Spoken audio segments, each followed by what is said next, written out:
In today's presentation, I will be reviewing the goals and objectives of our financial plan review, proposed changes to our rate structure, and we'll end up with a discussion and some input from the Commission on the proposed plan for fiscal year 17 and moving forward. Starting out with the goals and objectives of our 10-year financial plan, as many of you may know, we did a rate study and financial plan with Raftellus back in April 2014. That's when our 10-year financial plan was actually drafted. We did that to take a look at, basically the 10-year forecast. And one of the things that they determined was that we have adequate revenues to meet operating costs. However, there wasn't sufficient revenues for our capital and revenues. So moving forward, we had the 10-year financial plan, which recommended rate increases for the first 2 years in fiscal years 15 and 16 at 5.5%, and then thereforward at 5%. About a year ago, in July 2015, we once again contracted Raftellus to take a look at our rates, this time to develop a rate structure that would help stabilize our revenues and also to ensure that we have revenues that are consistent with a cost of service principles.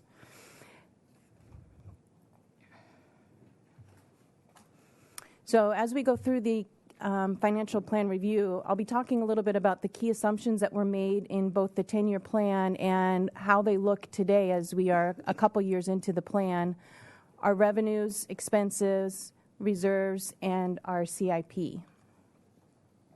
which is our capital program.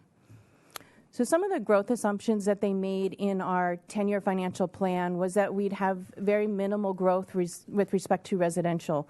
We were looking at a 0.1% per year growth for residential accounts, 0% growth for sewer and all other accounts with respect to revenues coming in. Very conservative, but it seems to be very appropriate as we look at it a couple years later. Inflation, this is about a 3% annually, applies to our salaries, our benefits, our utility costs, capital. It's a conservative for the budget, but again, it seems to be pretty in line with what we're seeing. Our debt interest rate, we assumed a 3.5% for our 10-year plan. Our SRF loans, actually our most recent one is down at about 1.9%. We're borrowing money much more economically than what we had forecasted. Our SRF loans are at a 20-year term versus a 30-year term. But for the sake of the model, we were very conservative. Debt issuance cost at 2% and reserves interest rate at a 1.3%. If you take a look at our operational expenses, the blue line, and it's a little challenging to see on this display, but the blue line is representing our 10-year financial plan, what we were estimating. The green is actual. When we take a look at our operational expenses, we're talking about our salaries and benefits, materials and supplies, allocated costs, capital outlay, everything that makes up our operational budget. The good news is that it looks like it's tracking fairly consistently with what we had projected back in 2014. What's not as consistent is our capital expenses. Back in 2014, we estimated we were going to have more capital expenses than what we could actually budget for. However, two major projects, the secondary process improvements project and the biosolids project, were at the time estimated to be lower than what we know them to be today. At the time of the 10-year financial plan, we estimated that the secondary process improvements was going to be about $22 million. It's just shy of $33 million, so there's about a $10 million difference there. And there's about a $10 million difference in what we anticipated for our biosolids. At the time, it was just a very quick budgetary cost. We've done a concept design, and we estimate that cost to be about $30 million at this point. So over the next 10 years, we're going to have about $95 million in capital improvements going into our wastewater infrastructure. The bottom part of your graph, those green bars, that is our pay-as-you-go capital. It varies from 4.1, 4.2 on up to about 4.6 million. Our blue that you see on the top. That means it's not associated with special individual projects? It's not SRF funded, or that is our capital that would be out of our, we get all of our revenues in, we do you pay as you go out of our revenues, no financing. The blue is going to be our SRF funded projects. That's how we anticipate spending our roughly $60 million for our two major projects that we have coming through the system. Just to give you an idea of some of the projects that we have on the horizon, the collection system, we usually spend somewhere around $2.2 million per year on rehab and repair, CCTV, chemical root foaming, asset management. And here you see a picture of our contractor getting ready to rehab one of our sewer mains. Our lift stations, we usually spend about $400,000 per year on our lift station capital improvements. We have on the horizon the Braemar Force Main replacement project. That should be going into construction within the next 6 months. We'll be spending some money over the next few years at Braemar. It is our most critical lift station that we have in the system. And then afterwards, we'll be looking at putting in redundant force mains for our Villa Lucero and El Camino de la Luz lift stations. And this picture here is we just recently finished up our force main number 2 project for the La Colina lift station, and that's them putting in a utility vault. At El Estero, we usually spend about $1.7 million per year on capital improvements that are pay-as-you-go, equipment rehabilitation, where we're replacing pumps, upgrading equipment. This is a project that we have recently finished. It is replacing our sodium hypochlorite line that goes up to our secondary process area. It's critical for us to have when we have septic conditions, and that was paid for out of part of this $1.7 million that we get annually. One thing you'll see up there is a long-range facility plan. We're interested in taking a look at El Estero as a whole, what needs to be done outside of those 2 major projects we have coming up, because there's still more work to be done at El Estero outside of that $60 million that we're borrowing from the state from our SRF loan. And we'll hopefully get that information and sequencing and how we should address future repairs and replacement of our infrastructure through this long-range facility plan. And then there's also, obviously, the SRF-funded projects. So with the loans comes debt service. We have currently, this chart shows the operating fund on the bottom. That's those blue bars right there. The purple, that's showing our debt service, and then the red is our reserve funding. So the purple is, again, debt service. The first portion we have, we're currently at about 1.7. That's covering our 2004 bonds and our first SRF loan, which funded our headworks and our FOG projects. You'll see that our debt service will bump up in 2019. It's going to be about $3.9 million. That's when we need to start paying for our secondary process improvements project. You'll see it again jump up to just shy of $6 million in debt service when we reach 2021, and that's when we will start paying for our biosolids project. So over the next 10 years, we will be seeing an increase in our debt service of about $4 million. We also have reserves, a reserve policy. Operating fund targets are 25% of our budget, and then we also have our capital projects fund target, previous 3-year average CIP, and 5% of our net asset value. So here's a chart that talks a little bit to reserves and conservation and some of the challenges we're seeing right now. We are seeing a shortfall in revenues to meet our base, partly because of the conservation efforts that we're seeing in our community. Last year and the year before, when we had those rate increases, they were basically wiped out by conservation. They almost canceled each other. So as we move forward, we're playing catch up. In addition, we're going to have increased debt service because of our capital projects. So putting this into the Raftellus model, I took just the decrease in flows, but I kept everything else pretty much, and the increase in capital, I kept everything else pretty much in line. That's what happens to our fund. The blue line is where our reserves need to be. The red line on top, that is if we were to fund our 1 year's worth of SRF payments, when once those loans, we have to start paying on them. If we were to put that money aside and put that into our reserves, so we always have a year's worth of payment in there, that's what that top red line looks like.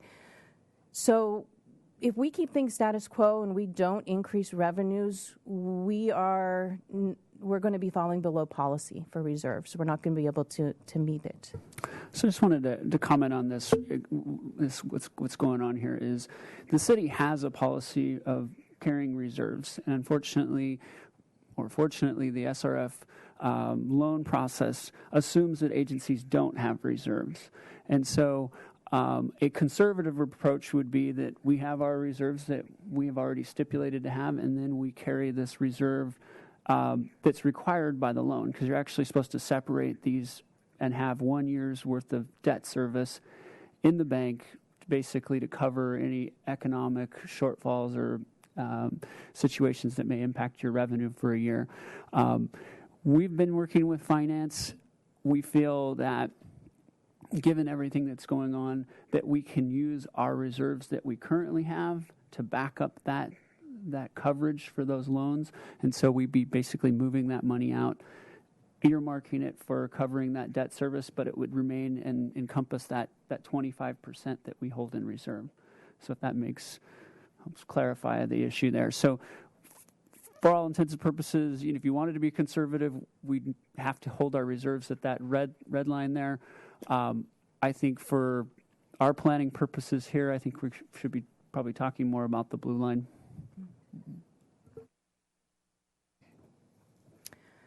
Moving forward, if we were to put a 5% or 5.5% increase across the board, this is what the plan looks like. We do dip below reserves in some of these middle years, but then we do catch back up. And then it's keeping all of the assumptions the same. It's just raising from 5 to 5.5%. If you wanted to be extremely conservative in your financial planning, a 7% increase is what it would take to meet your SRF red line, so to speak. This is what your rates would do if looking at those three scenarios. We've got fiscal year 16, and then looking at across the board rate increases for 5.5% in 17 versus 7% to be very conservative in 17. Your low-end users are going to go up at about $1.60 up to, when you get to the 7%, and then your high-end users are going to be up at about $3.4 or $3.4 per bill. One thing this doesn't address is flows. So this is looking at across-the-board increases. It doesn't do anything to change some of the structural problems we have with our rates, which are not stable when we have conservation. Our sewer service charges make up about 97% of our total revenues. So when you look at how they're split up, the residential volume rate, that's that extra revenue we get from water usage, it's tied to water usage, is almost 40%. So that's a very large portion of our total revenues.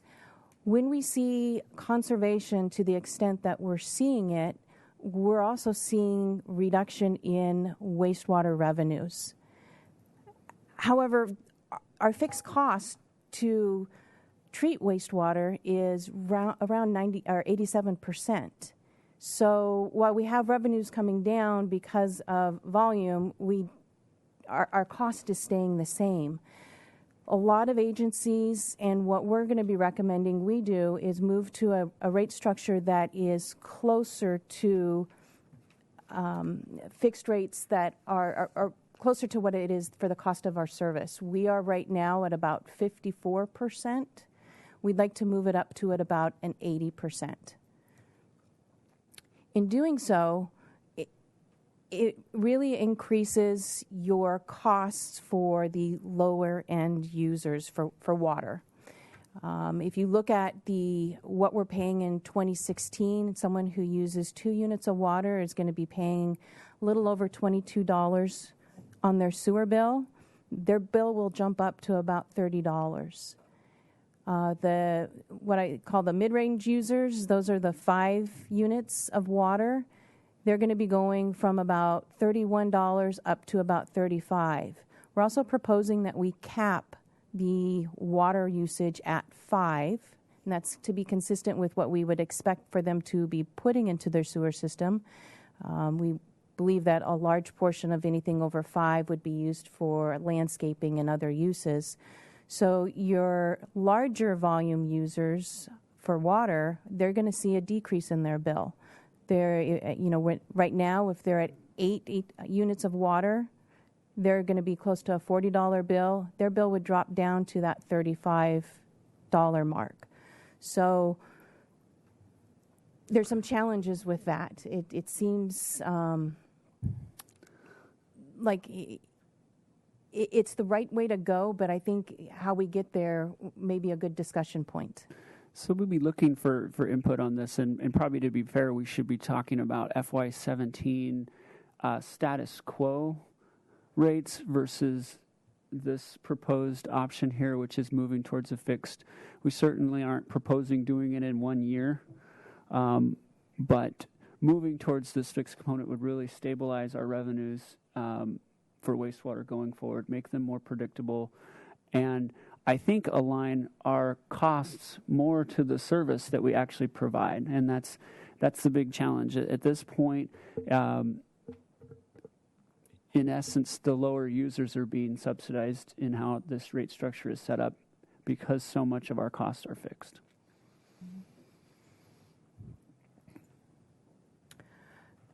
So moving forward, our 10-year plan, it was citing 5% across the board for the next several years.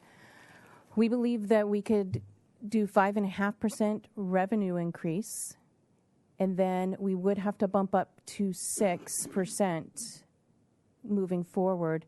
Again, I want to stress that's a revenue increase. If we don't do something to cushion, and if we have more conservation this year, and we continue to see declining, flows, we may not meet our revenues because of our rate structure. They're two different things. If we were to do something like that, where we were to truly get the 5.5% this year and 6%, with the exception of 1 year, we would pretty much be above the policy line, and within a 10-year time frame, we would be up, if we wanted to, up to our very conservative SRF funding level. So with that, I'd like to open it up for discussion and questions. Any questions from the Commission? Commissioner Jordan? About a zillion. First, the timeline, you produced this report. I don't know how that works with our meeting, but given that we have 2 hours of meeting also to get people out of here, I'd like to see this kind of information the week before with the packet. It's pretty difficult to look at the numbers and then say, oh my God, we only got so much time and we got to get out of here. So if we can, it'd be great to have it with the packet. So just so I go back to the last one you talked about. So when you talked about that slide of reserves to somewhere else for SRF funding, that gets past that prior slide or two that shows the increase in SRF funding, but the color block for the reserves is staying the same, right? Is that? Well, Actually- why does the, it's actually the one back with the purple one, I think. But why does that continue to go up, but the color for the reserves stay the same, and the reserves don't have to go up at the same time? We have a greater debt and greater operating budget. Commissioner Jordan, our reserves are actually set as a percentage of our operating and capital budget. So as our expenditures go up, so does our requirement to have a larger reserve. And so it's kind of, it becomes challenging, particularly when you have big projects coming through, because you have those large projects come through, they now require you to have a much higher reserve balance. And so you're not having to put, for every dollar you bring in, you're having to put 25 cents into this reserve and fund this reserve budget as well, Okay. in addition to the capital project you're trying to do. Okay, and then on that slide 2, so that represents what we project work that we have to do and the dollars it's going to cost and how we're going to take care of it. But what happens if the funding dries up? What happens if SRF loans, the state goes in the tank or something? We still have the work to do, and so we need the money from somewhere else. Do we not, reserve against that, or do we just reserve and assume that the SRF funding or grant funding is always going to be there? It does assume that there's going to be this low interest loan available to us, because we could go out for bonds. The interest rate on bonds is more like 6%. And so we'd have to be looking at more significant increases. The use of reserves are kind of held for there's several different pockets of reserves. One is financial uncertainty. One is disaster. And then the other one is a capital reserve in case there's a significant need to backfill, like you have a main break or a major pump station, you could go to those reserves and pull it out to deal with that. But they aren't intended to fund projects without, if there isn't available funding or grants. Yeah. So I guess what you're telling me, too, over decades in the past, too, you've never had problems with the math of the state going under and not being SRF funding, too. So quit being cup half full, right, as my wife would say. And then on, when we have a water service pipe break, that's a little more dramatic. But last month we just saw last month or the month before, we talked about the exfiltration issues down that are going to run along Cabrillo Boulevard. Are there other collection pipe issues that just are unfunded, not talked about, unknown, that we should know about, that are just kind of being pushed down the road as part of the the capital unfunded problem that aren't being addressed in part of this dynamic? I mean, we are pushing. I can have Lisa talk about this, but we are putting $2 million into our main rehab. We do, once we find depending on the severity of the repair, if we find a grade 5, for example, which is a major defect, we have a certain time period to address that, and we are addressing those as we find them. And so certainly more funding to mains would be helpful, but at this point, we feel like we have a plan to get through our entire system, hopefully in the next 10 years. Okay. And then finally, I fit right in that last slide, the proposed rate change, as you talk about, I fit right in that dynamic, family of 6, that I've always just kind of laughed at the water rates. We used to use 12 HCFs a month for 6 people, and of course we're paying way more than 2 who are using 2 each, just because of the rate tier. So I get what you're trying to do there. I agree with you that there's no good way ever to get there without either sliding some other group. But I want to commend you for at least talking about that whether that works or not, that in theory a larger residential house should hold a larger number of residential people, and a smaller percentage of that water is probably going down the drain because it is being, or traditionally, historically has been being used for other uses. May not be as true as it was anymore with a brown lawn or dirt, but I commend you for at least bringing that up and waiving it and seeing how that discussion will go. So, thank you, Mr. Chair. Further comments? Mr. Davis? I had a question. I have a hard time following the math. And we're talking percentages, and then we're talking dollars. If you're looking at percentages, and you said that the fixed rate was going from 54% to 80%, right? So you had 54 plus 46 is 100%. If the fixed went to 80, then the variable would go to 20. Where's the big jump come from in the overall rate? It's twofold. Because both of them have to equal 100%, right? And if nothing changes in the first year, where's the big jump?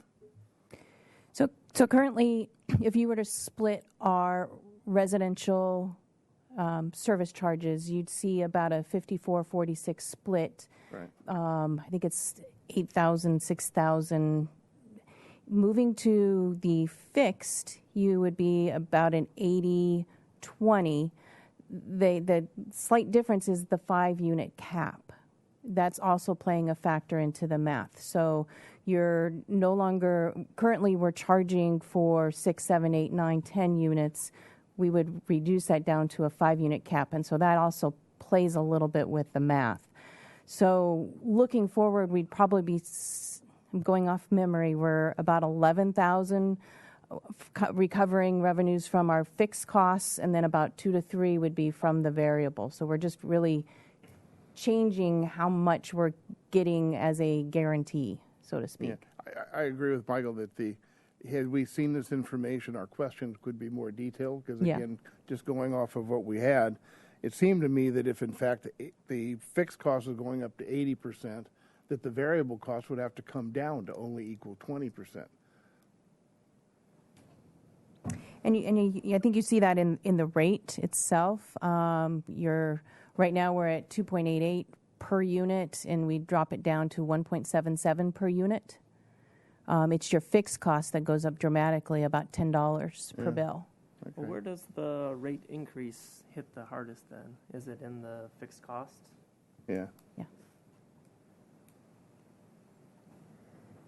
Yeah, if you see, I probably didn't explain that real well. Your fixed charge is going up by about $10, and that's where you're really seeing it on the lower end water users. But why wouldn't your variable cost then go down if it all equal? Just take a bill of $100, and if $80, if you're going from $54 to $80 to make up that bill, why isn't the variable cost then reducing? You're still going to get your $100 at the end. And again, I'm just dealing with all we had was percentages to look at. So the variable is going down. Are you saying that the variable is, because the variable is going from $2.88 per ACF? I see the rate goes down, but when if in fact you had $100 bill, right now 54 of that is fixed and 46 is variable. If the fixed went up to 80, then the variable should drop all the way down to 20. But it seems to be that it's not doing that type of drop. So what happens though is that when you have people paying more of the fixed, that everybody paying that fixed amount, then the variable completely changes for everyone in that category. And I think that's where it breaks away from the you would pay the same at the end of the day. If the way that this is structured, it kind of basically decreases the cost on the higher users and increases cost to the lower users. Which was the basic conundrum in the end in terms of the shift in who pays for what. Okay, I'll take that for what it is. And then the other question, question I had was, yes, 75% is coming from residential, but 25% from commercial industrial. We're not dealing with that issue on the commercial industrial side? They're a little different beast. The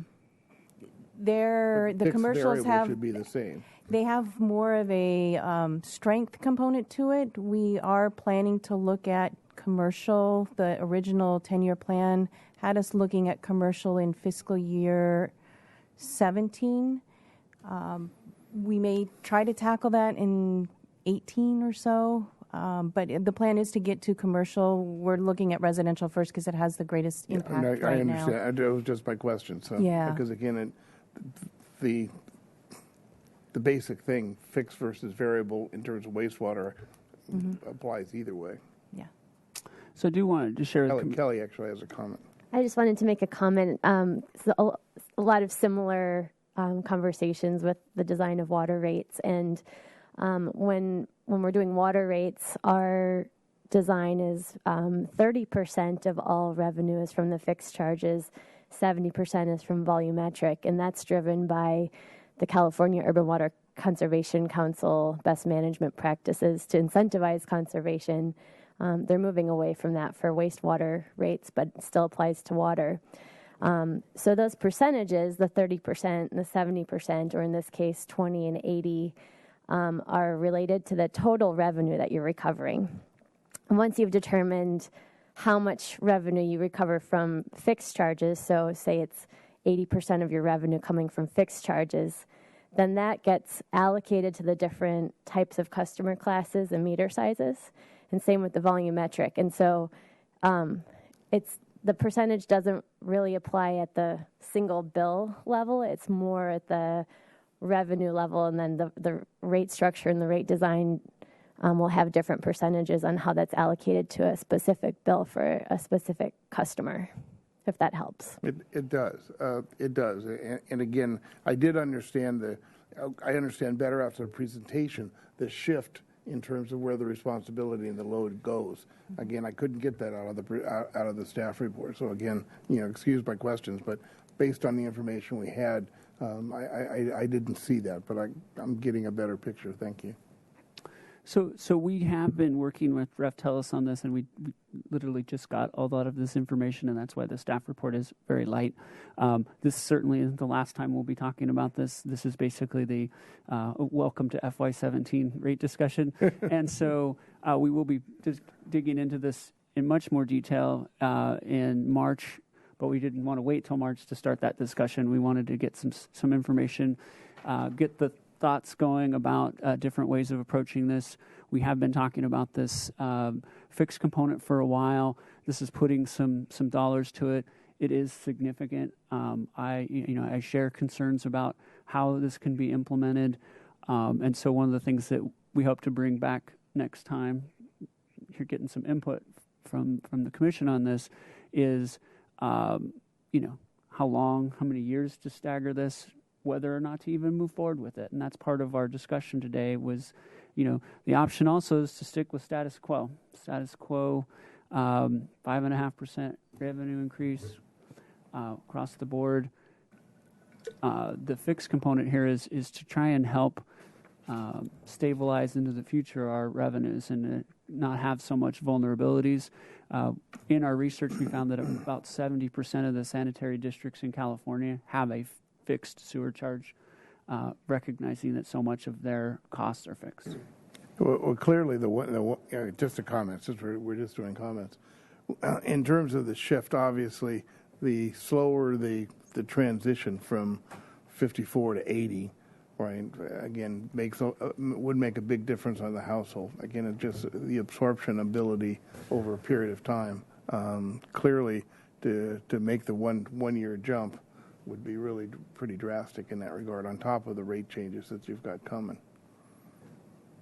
Can I just interject real quickly, too, on what you just said, Josh, too? It would benefit me, and I'd drag Dave, because I know he'd benefit, too, but if you actually just set aside some time for maybe a lunch work session, or maybe two, just to talk about general rates in general.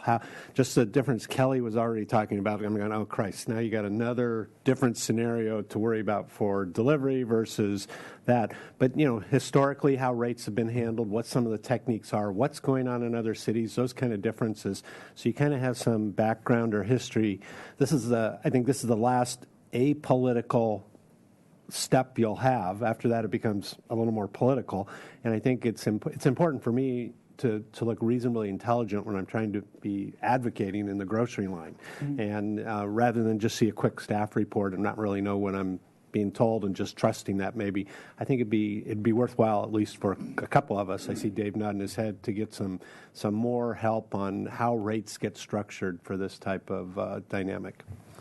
Another option to throw out there is we are in a very interesting time Conservation certainly complicates the fact that we have significant capital projects that we knew we needed to do, and then throw on top of that a drought and change in our variable revenue. And so one of the potential options for addressing this is to literally move the can down the road, in the sense that someday we should see water usage start to come up again. In our rate planning for water, we expect water usage to recover over a 5-year period once the drought ends. I think there will be a new normal to where we end up. But maybe the approach then with that is to look at moving towards the fixed as people start to use more water. That's the time when it'll lessen the impacts for revenue, because you'll also have the additional usage. And so maybe timing that post-drought might be a strategy that would be more palatable as well, because basically we wouldn't be looking at significant changes. It may be closer to status quo instead of having to do an increase because we planned usage is going up. We don't anticipate needing to raise rates. Mr. Burney? So I definitely understand where you're trying to go with the fixed charges, and economically and operationally that makes logical sense. That said, water and wastewater are also public services that we provide, and looking at these numbers for, the 2 HCF user that's basically being charged $15 per unit versus the 8 HCF, which is $4 per unit essentially, and I get that it doesn't work exactly that way, but I think there needs to be some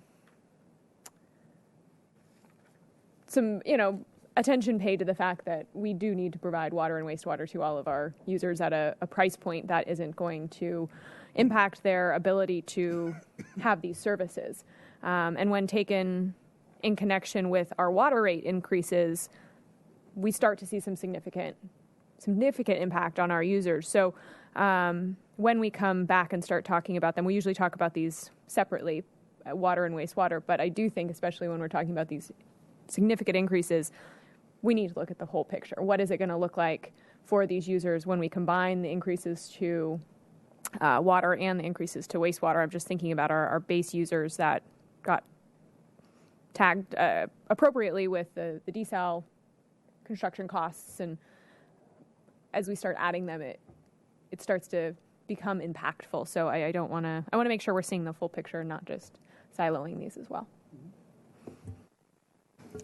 Mr. Kilborn? Yeah, I had a question about what percentage of users are going to see an increase in rates versus a decrease or status quo?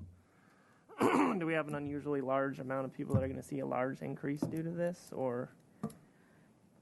I'm trying to come up with that same answer. I know from Raftelis the question about how is it going to impact the 2 HCF users. Right. He said there's very few.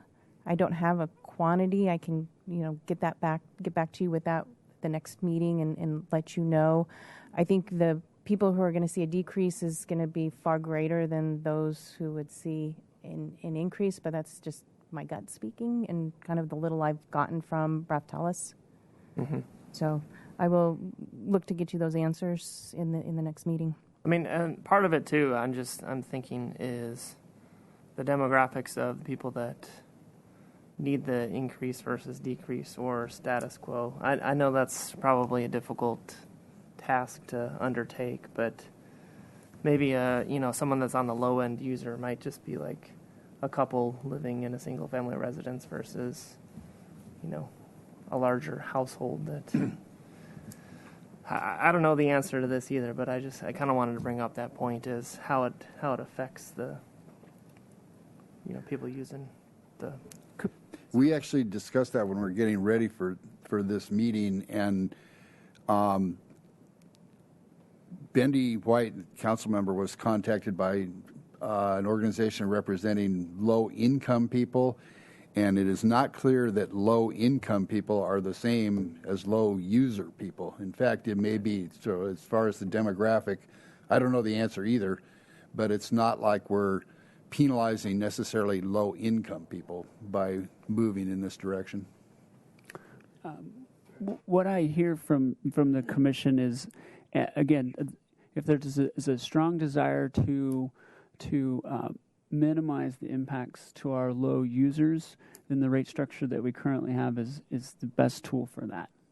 If we're looking to stabilize revenues, then there's an alternative. But what I'm hearing from you is a desire to kind of stick with the status quo based on what we have here, and we certainly could develop this more, but anything that we develop is, we haven't quite figured out how we cannot make it impactful to the lower users, which is a great point, which is, does lower users mean low income? Yeah, and maybe that's not necessarily the case. Maybe low income, maybe you have a higher More people in the house. household, per capita versus a low user. Maybe that's not necessarily, I mean, those are two different things, so. Because in theory, say you have a large low-income family living in a unit, it actually could see a decrease in their wastewater rates. Exactly, yeah. No, that's kind of like the point I was trying And to Mr. get Chair, to. I think it's much more nuanced than that, because they live in a larger house. You have the whole question of outside landscaping. You have the number of bathrooms. I mean, there's all kinds of factors in that regard. The one thing you can say is that an increase in rates impacts the lower income, more so than the higher income people. So my guess would still be that there is going to be an impact in that regard. I think that's there. I really concur with a couple comments made. One is Commissioner Bernie's comment relative to look at the whole picture, because again, it starts to layer on itself, and it's hard to see it when it's one off. This is wastewater. Here's water. Here's the desal. Here's the bigger picture is really important. But Mr. Hagward, your comment relative to timing, and again, my original comment, timing is really, really important here. One, in terms of phasing it, but also, as you said, to really look at bringing these in when, in fact, things start to normalize, and you can see where we're really at in that regard. I think that resonated with me when you brought up that particular comment. Any further discussion from the commission? The recommendation is to pass this on to City Council so that they can provide input. So personally, I think it's important to move in a direction of where we don't actually wind up with revenue shortfalls, certainly, and how the best way to phase that in is maybe needs more work on it. But at any rate, that would be the recommendation we'd be making, not any particular approach, but just that City Council look at it also. Right, Mr. Chair, I think I don't know if everyone would concur. I think moving towards trying to basically stabilize through picking up the fixed rate charges is a good goal.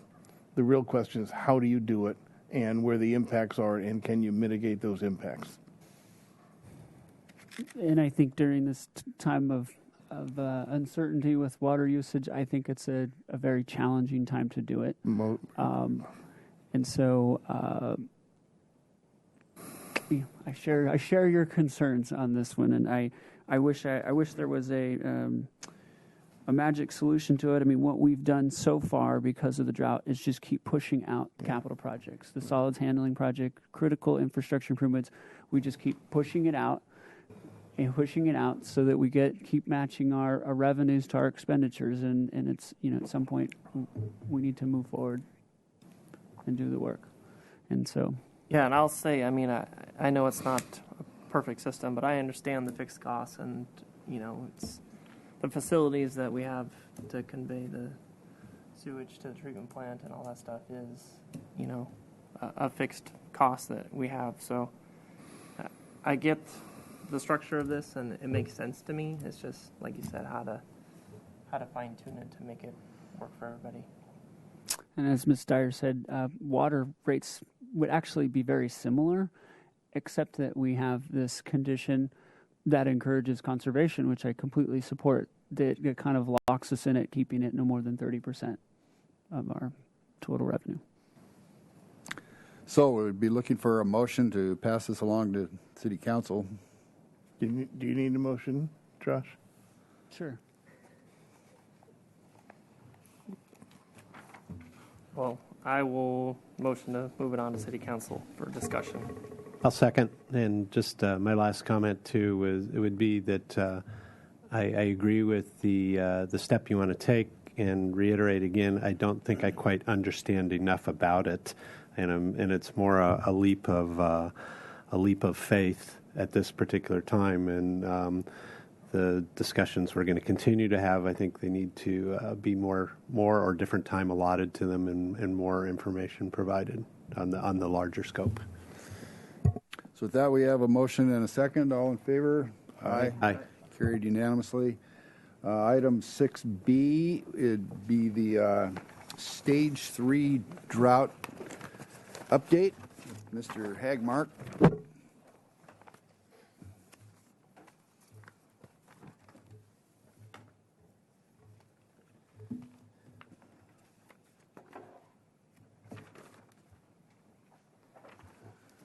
And as we were noticed to begin with, the recommendation that's included has changed somewhat from what was included in the packet.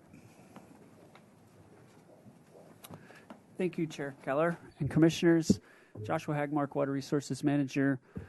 Another drought update for the community here. We'll be going over weather forecasts and rain totals, community conservation, water supply strategy, lake and reservoir operations, capital projects, and our water conservation program.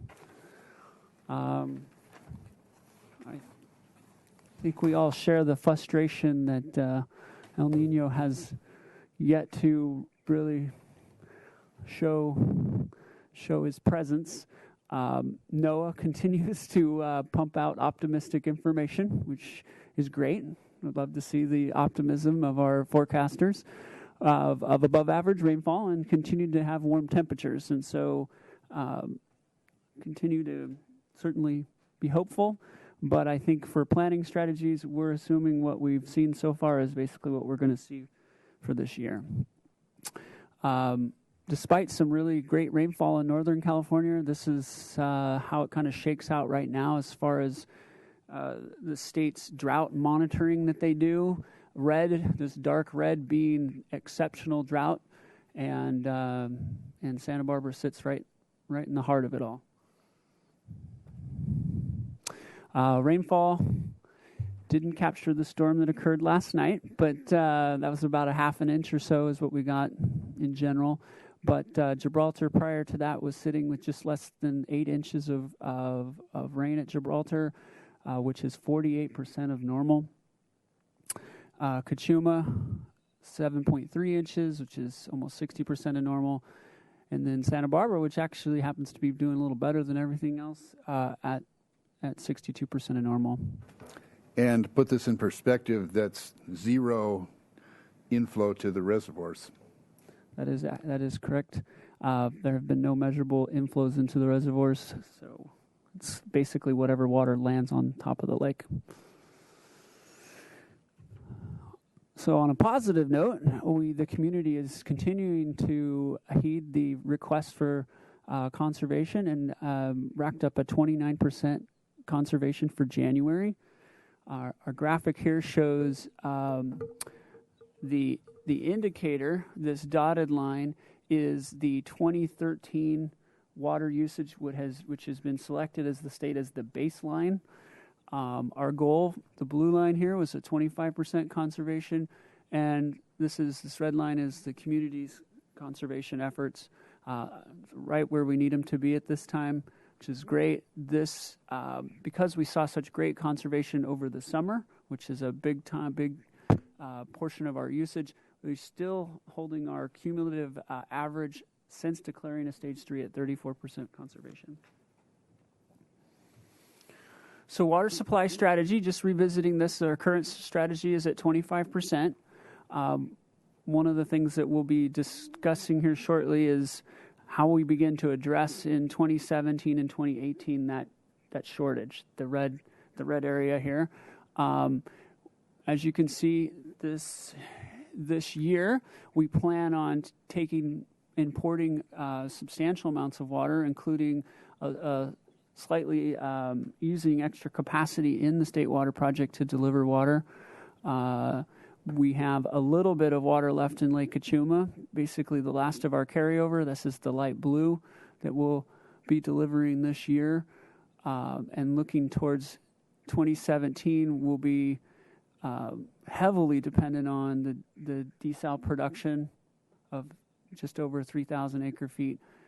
And again, trying to address how to make up for this shortage in 2017 and 2018. Mr. Hagmark, as we've discussed in the past, some of the water purchases we've made in the past require the water to be paid back. At some point in time, will we see a color on here for water paybacks? Commissioner Keller, I do have a slide. We'll be talking about that and our strategy for this coming year, because that is, we have about 5,000 acre feet of water owed that we need to repay within the next 10 years. Question. What's the Table A allotment sitting at right now? 15% right now. We anticipate if Northern California continues to get rain that it could go up as high as 20%, just based on the conversations. What we are hearing is that 20% is what Metropolitan Water District needs to get through next year. And so I'm imagining that the state, being conservative, will basically not go any higher than that. That's our assumptions. Again, that number will be finalized the first part of May. So our water supply strategy that we're working off of right now is to avoid expansion of our current desal facility. As the Commission knows, we took into consideration in our planning the need to expand, and so the design and a lot of the key components were set up for expansion. However, it's a significant cost, and so we're looking at all options that we can do to avoid that. And here's what we know now. In particular, we have a lot more information about the distribution improvements. Really, at the current capacity, we can pretty much use that 3,000 acre feet in the low zone. There's a few weeks during the winter where we have to move some of that water out of the low zone, and that's what the Padre Pump Station is all about, is part of that core project. But when we start moving up in anything higher, we need to have a dedicated facility to move that excess water out of the low zone. Can you remind me again, because the method is really, you're just, when you have desal, you're basically just pushing back against the existing pipe supply. Is that my way of explaining that? And that's what you're talking about, that there's only so far you can do that? Is that what that means? Right. Our system, for easy description, is almost like this rice paddies. It's a bunch of different elevations. We have these, what they're called pressure zones, and different parts of the city are in these different pressure zones. Our largest pressure zone is the low zone, but to get water up, which the system wasn't really set up to move water up, it was set up to kind of move water down the system, because we have our water treatment and surface water supply is at the top of the system. And so we're now talking about fundamentally running our water system backwards. And so in order to do that, we've identified a project to basically move water from the low zone up to the South Coast Conduit. That South Coast Conduit gives us the ability to move that water pretty much anywhere, including to downstream to our neighbors. So when somebody says we're going to produce 3,000 acre feet, and what the heck, you can produce up to 10, why don't we just produce 6 and cut down on the red bar on the prior slide? Part of the answer is we only have the physical ability right now to move that 3,000 acre feet somewhere without another project, right? Right, and that's there's two components to it. There's the distribution improvements that need to be made, and then there's the treatment plant expansion, which we had anticipated, and we have pricing for both now. Roughly $12 million. Again, this is construction costs, not design and inspection and construction management. So roughly $12 million will get us the piping that we need to move water out of the low zone and up to the South Coast Conduit. The challenge here, and what I think is most significant, is the timing. To put that piping, get the permitting in place, we anticipate that taking roughly 18 months. And so as we go through this discussion today, our planning is we need to come up with a solution that gets us out past that 18 months. Basically buys us the time, basically a whole year, to delay this expansion discussion. And so that's what we're looking at and discussing today. Yes.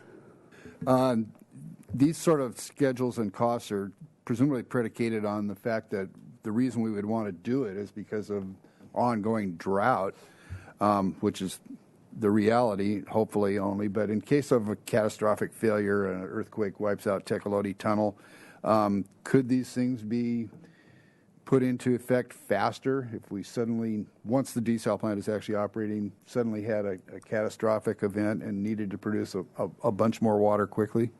The quickest I think we could commit to would be 12 months, and that pipeline would have to be something above ground next to the road, and quick and dirty, certainly not a permanent installation.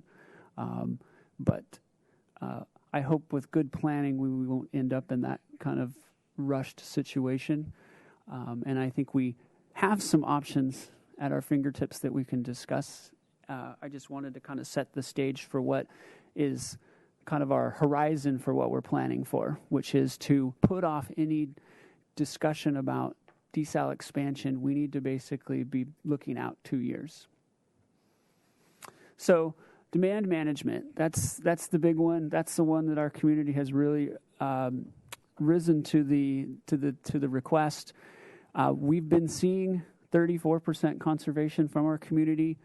As part of our current discussion right now is whether if we continue to see these dry conditions, whether to move to a 30 or 35% target. So that's currently what we're discussing right now.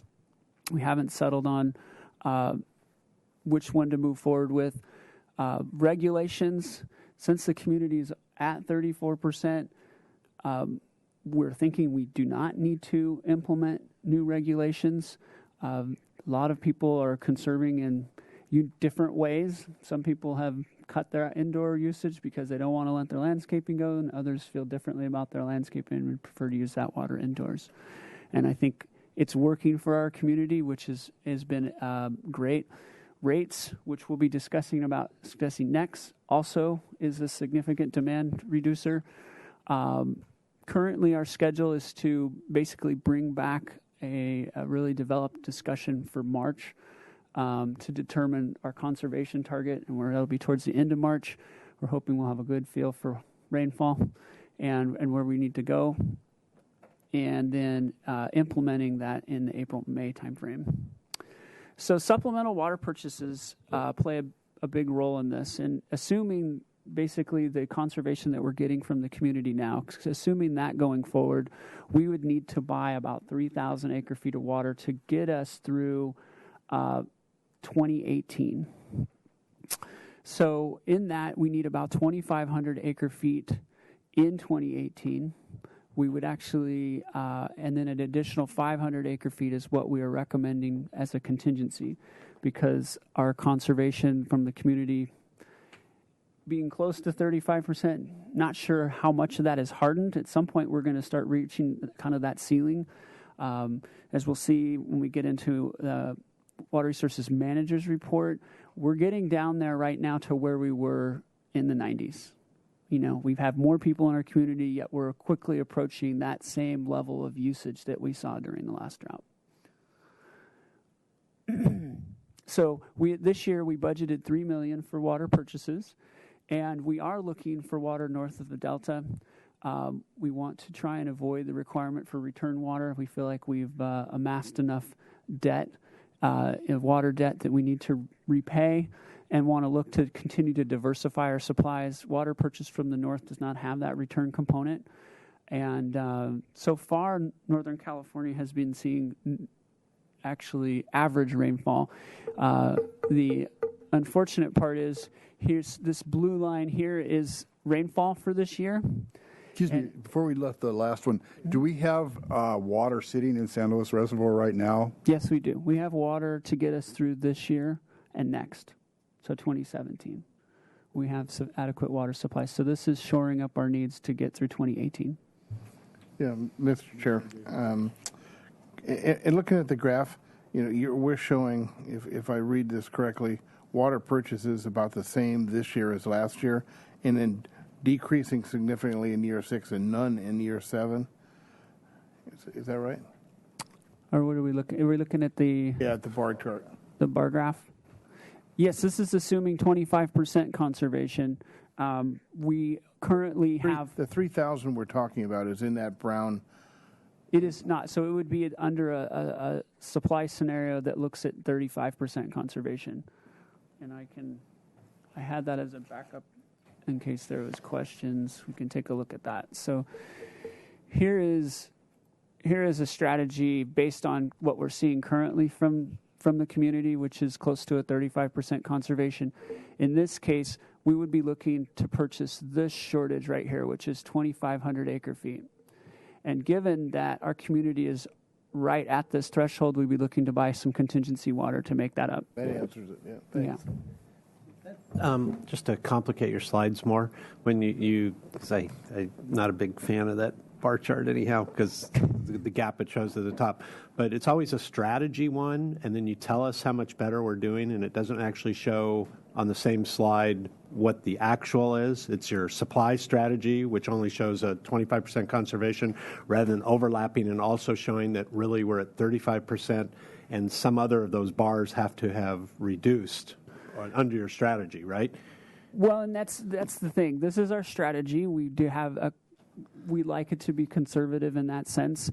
At the end of the year, we'll total up that, and that will have an impact on the next year. This is kind of a it's just 30,000 elevation. Hard to envision when you look at not that one, but your real supply your projected supply strategy, and say we're really at 35, and we're going to ask you to do this. It's hard to determine what the other bars are going to go to as a result of where we are now already. Does that make sense? Yes. Okay, thank you. It makes sense only with the two new guys down in the end. So I'll talk to you more about that. That was my question. I was going to ask that same question. All right.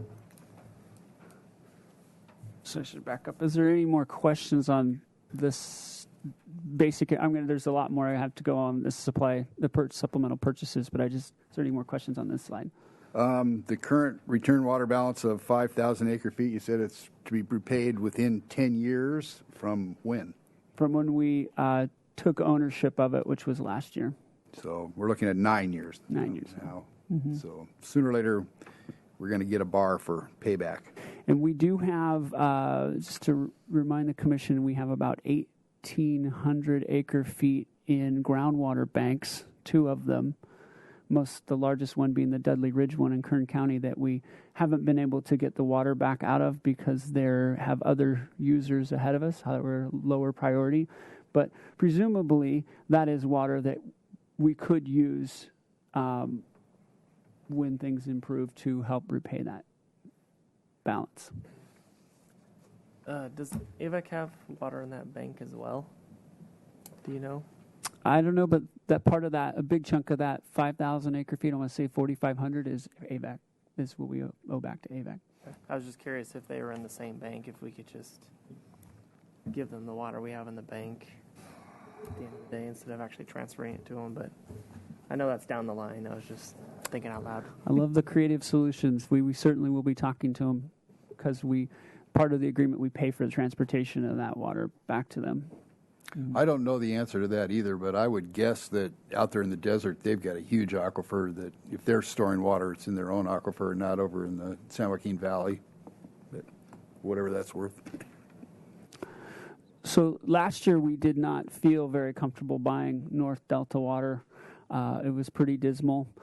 And I think our approach of basically leasing water was a solid solution last year. But given the rainfall that's occurred now in Northern California, this blue line here is where Northern California, this takes 8 stations in Northern California, and it's kind of like an index that they put together. And unfortunately, you see this flattening out for February here. And certainly we hope that March things start to improve, but they've been tracking along the line of average, which is certainly far better than they were last year in this area. So what we have been talking with CCWA, we've been doing all of our water purchases through them, and so far we've been approached with the help of our water broker.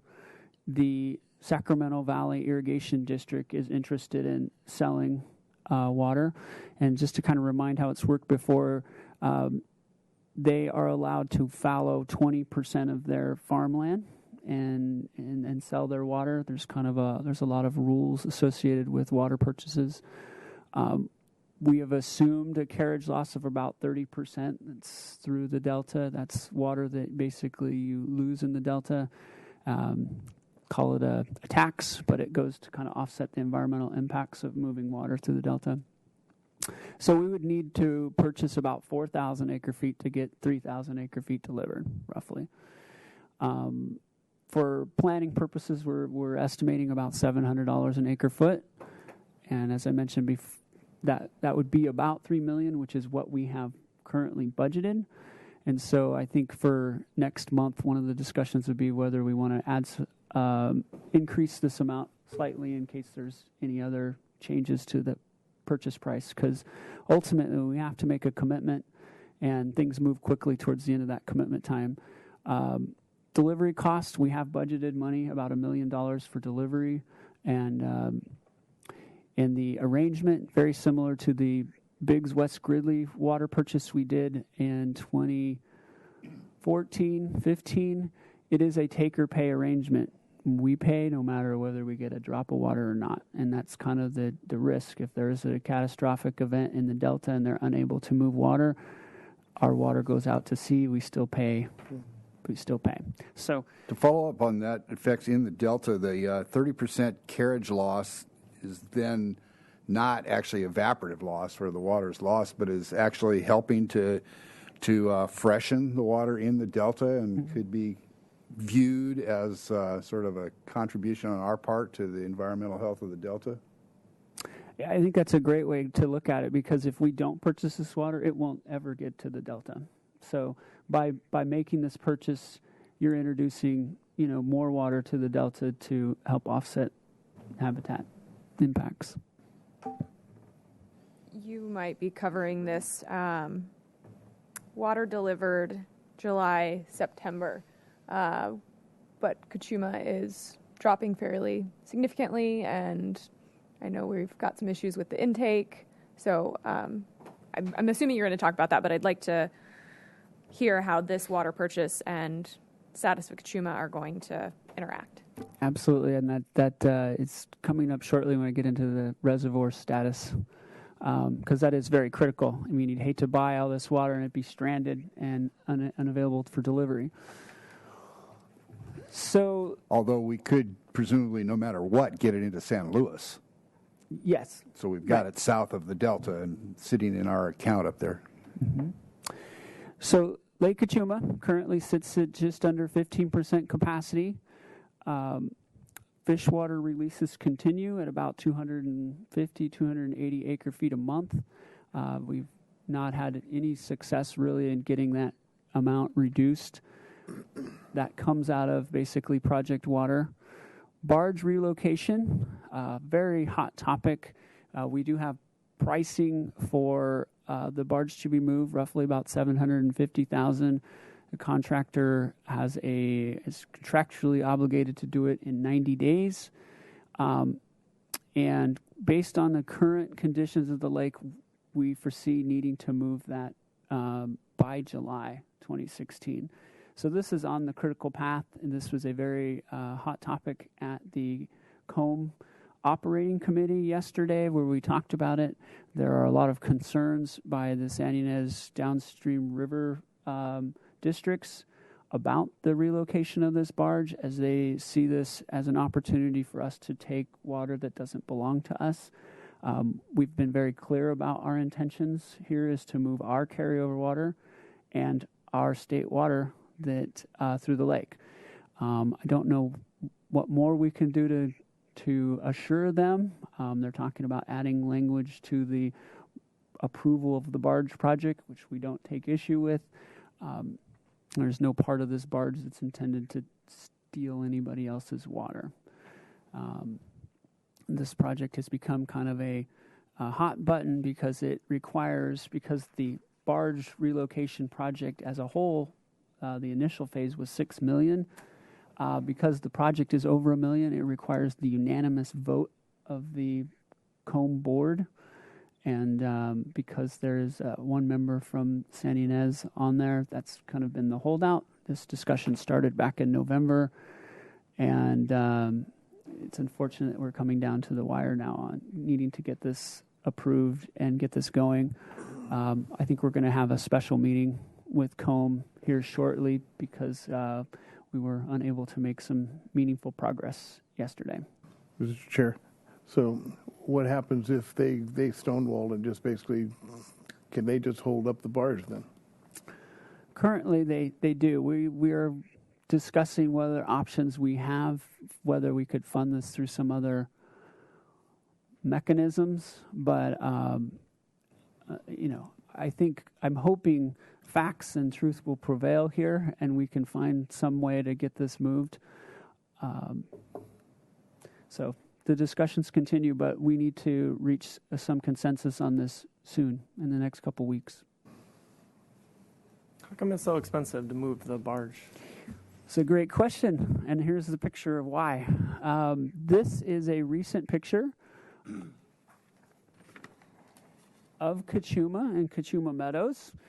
Keeping in mind for the commission, this is supposed to be a lake down here. All of this area should be a lake and is currently dry. Here is the intake tower for the Tecolote Tunnel. It's kind of located midway through the lake, and it was located there for the purpose of being able to gravity feed to the south coast. It's a really amazing engineering feat that they came up here. I think the tunnel has like 7 feet of drop over 7 miles. I mean, it's just a very flat tunnel all the way across. And it has allowed us for 95% of the time, 98% of the time, to move water, very little energy imparted on it to the south coast. And so with this, though, during times when the water level drops, we get into a situation here where, here again is the tower. You can see the mud now surrounding the meadow that's creeping out around the tower. Here is the current barge location. And again, this used to be several hundred feet from the shore. You can see the electrical transformer here. Basically, it used to end here, and you had to get by boat out to here, and now you pretty much could walk right up to the barge. When they located this, they did dredge out underneath the barge to buy us some more time, and that has saved us significantly. We probably would have had to move the barge by now. But it's getting critical because these intakes stick down below the barge, and the water quality is going to get significantly worse in this location. And so not only do we have fear of not being able to move the barge here, we have a water quality element that we're working with. Now here's the proposed barge location. This is in a deeper part of the lake, and it's about 6,000 feet away from its current location. This distance here is about 3,000 feet. So in total, it's approaching 10,000 feet. And so purchasing this 6,000 feet of pipe is basically one of the big drivers, and all the electrical work that'll have to be done on shore. When it was originally proposed, we looked at these two locations.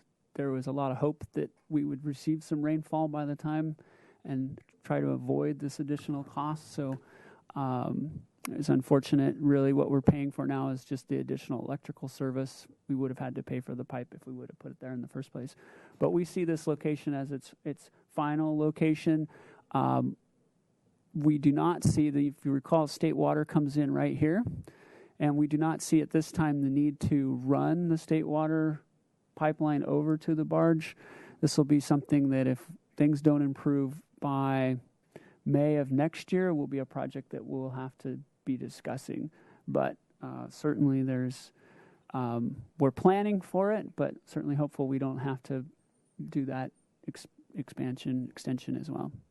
Where the state water comes in is near the elevation of the the dam, so it actually probably has, 50 or 100 feet of head on it in addition to what would be moving through the tunnel. So it'd be a shame to lose that head by putting it down where the barge is.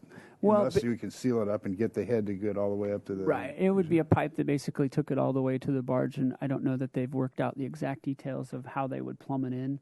But it'd be basically under the assumptions that there was no project water left in the lake, and we were just wanting to move our state water through there.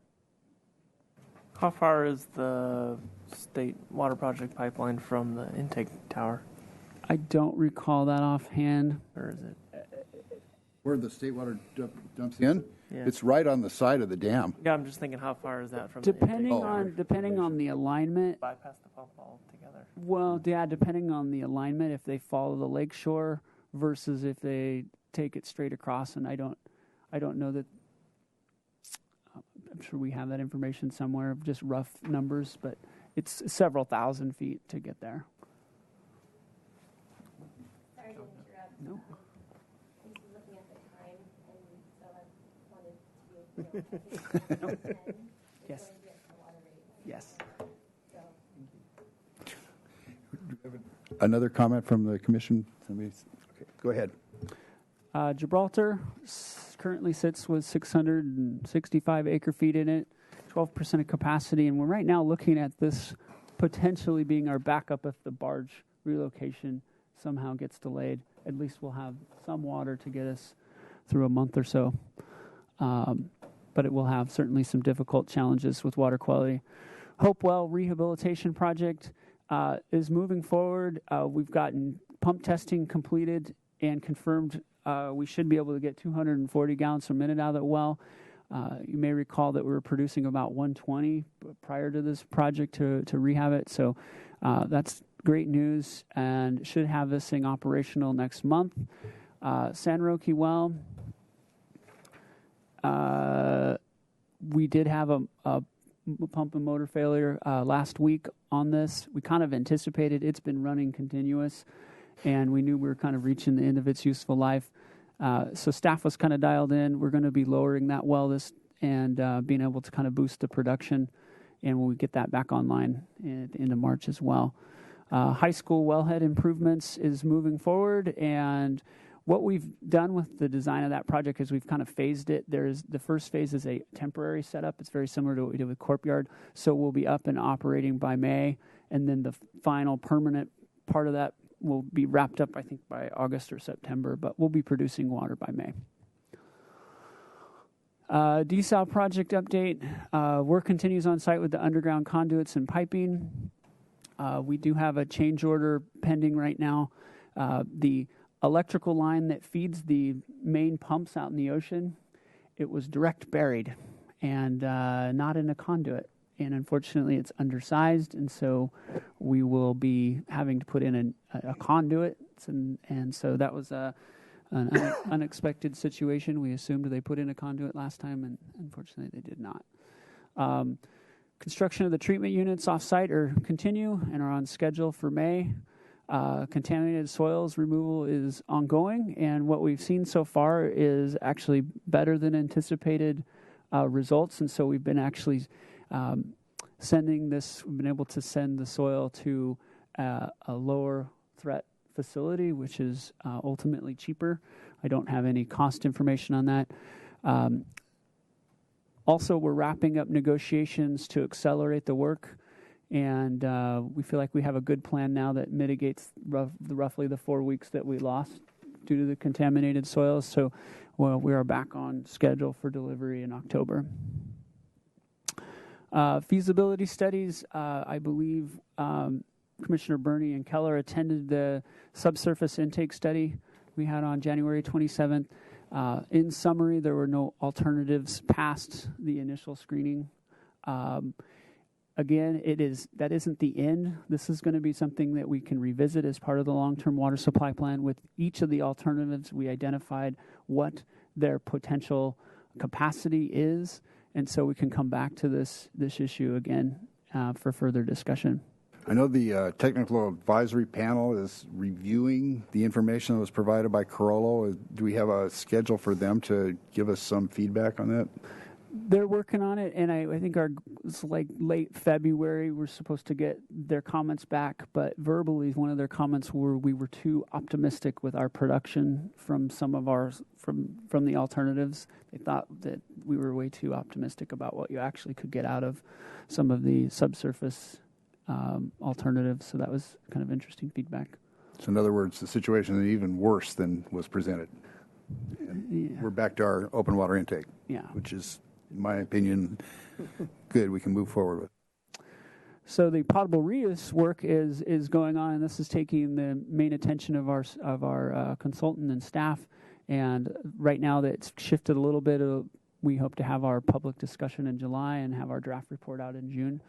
And then the DSAL grant funding, still pursuing DWR. They have $50 million out there, $5 million cap on the grant, and discussing with them the eligibility criteria, because right now their criteria is based on when the grant gets approved, and their current schedule is would be sometime in 2017 when they would approve a grant. And we're making the argument that Prop 1 was sold to the voters in the midst of the drought, and the thought was that it was going to help out some of the expenses related to the current drought. And so not much to report on our discussions with Montecito. Discussions continue at staff level, but there's nothing to really report. Water main replacement program, restarting the water main replacement work. I think we've had enough breaks that we just need to get back on this. I don't think that having a main program would have made a huge impact. We're still just running into the fundamental problem that we have a system that has reached the end of its useful life. But, sitting there with this money and looking at part of the challenge was the staffing, the amount of water that gets dumped when we have to do main replacements. But given the number of main breaks, we're going to get moving forward with the program, and we're going to do a smaller program that should be out for construction in fall of 2016, and then a larger one to file in the spring of 2017. We will be talking, though, in May and June with Water Commission and Council about policy discussion about how, in the long term, to start reducing the break history that we have. And at this time, we're still pulling that information together. We also will be restarting the flushing program. It's something that we haven't done for 3 years, and we're really noticing that. Particularly, we have main breaks, and you get high velocities moving through the pipes. You get a lot of the sediment that kind of settles out in the system, and typically we flush the system on a pretty regular basis, and so I think we found kind of that threshold for how long we can go without flushing. And so the challenge with that is normal flushing requires the dumping of water. You moving a lot of water through every single fire hydrant trying to just reach those scouring velocities. However, our superintendent has been exploring a new technology. Basically, it's a truck-mounted pump station that pumps water through in kind of a circle and filters out the impurities and puts it back into the system. It comes with a kind of a hefty price tag, which we're still kind of negotiating, trying to figure out what it is, but looking to put something in play before DSAL comes online to try and cut down on water quality issues as it moves water in a different path through the system in reverse and potentially could stir up. So here's our updated graph of main break histories for the last 12 months. You will note that we're now, for the last 12 months, we've had 111 breaks, and our trend line is roughly flat, but I think we're certainly seeing what we've been talking about for a long time, which is an aging system. I just want to talk briefly about the Highway 101 main break. This occurred during our last Water Commission meeting. I hope this meeting, there's nothing to walk out of here to. But the break occurred on a 1952 section of steel pipe. Before Highway 101 was here, it was Hollister Avenue. So this main has existed prior to the highway coming through. And we're a little confused as to why this pipe didn't end up in a host pipe, or which is typical for any pipe going through state highway corridor, is to be inside of another pipe, so that if you get a break, it basically comes out the end. It doesn't cause any issues with the roadway. Unfortunately, this one was not. And in our investigation, we found 2 others that are also like this, and we've now shut those valves off and isolated them from the system until we can figure out what we want to do with them. We've modeled it so we feel comfortable keeping those offline for the foreseeable future. Caltrans is still making repairs. The break occurred near the lane, number 1 lane and the center divider. And unfortunately, there's a lot of undermining under the panels. And so the work is now, I think, on the shoulders where they're making repairs. And we still haven't had any cost discussions with them yet, but I imagine it being a pretty hefty impact. So water conservation, Mrs. Ward's not here today, but I wanted to quickly go over this. Just 2013, we conducted 667 checkups, and in 2015, we conducted almost 1,600 checkups. Staff has been incredibly busy, and the community's been very interested. This has been, I think, one of our best programs that the city has going. It's very personal. We can personalize customers' needs, and I think really spend the time with them to help them better understand their water usage. We also have the conservation program activities, the Smart Landscape Rebate Program. We issued 49 rebates in 2013 just as a reference point, and in 2015 we issued 423 rebates. Just to give you an idea where we stand, we've expended $284,000 in rebates in 2015. We budgeted $240,000 this year, and it looks like we're going to go over that amount again. Our average rebate is about $800 per household. And just a reminder, this rebate covers 50% of the material costs, up to $1,000 for residential and $2,000 for commercial. And then enforcement. And, this has also been actually really good in the sense that we've gotten a lot of calls, nearly 1,400 calls. We had, prior to the drought, we were getting about 40 complaints a year. So this is up dramatically. But one of the things that has been common throughout it is when we have contacted the property owner, they have all been very happy and willing to make the changes. Certainly they don't want to waste any water, and so we have not had to take anything through to penalties and fines, which we do have in place if a property owner is unwilling to address it. So that ends my presentation. I don't know if there's any quick questions, and we can roll right into. Any questions or comments? We're looking for recommendation on this one again. The way it was listed in our packet was A and B. We're taking recommendation B out, so the recommendation would be to receive that the council receive an update on the status of the current drought response capital projects and continuing conservation efforts, basically what we've just seen. And so we'd be looking for a motion to send this to council. So move. Moved and second, all in favor? Aye. Carried unanimously. We will move on to item 6C, policy input on fiscal year 2017 water rates. And Ms. Dyer is right here to tell us about it.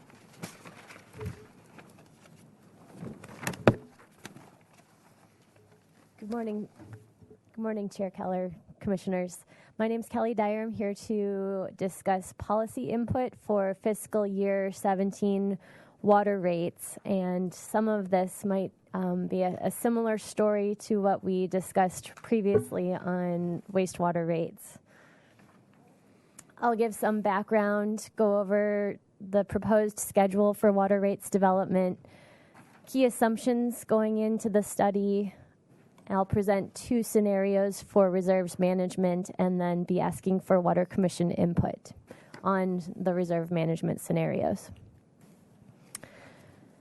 Just to give some background, the city completed a comprehensive 10-year financial plan and water rate study back in 2013, and this really looked closely at how our water rates are structured.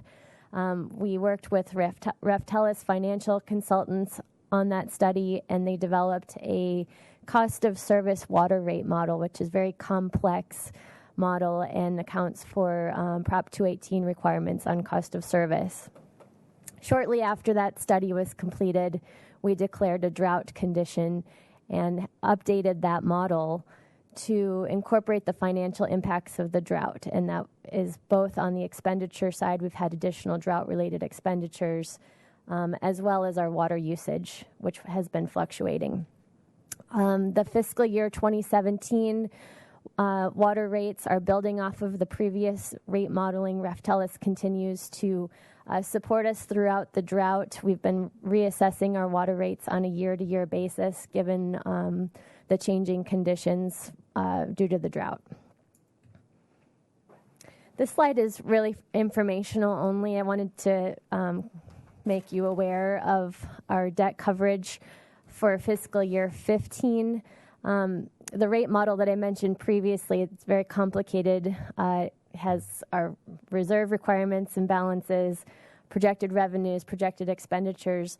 It also tracks our debt coverage requirements. The city has 4 parity debt obligations where we're required to have a debt coverage ratio of 125%.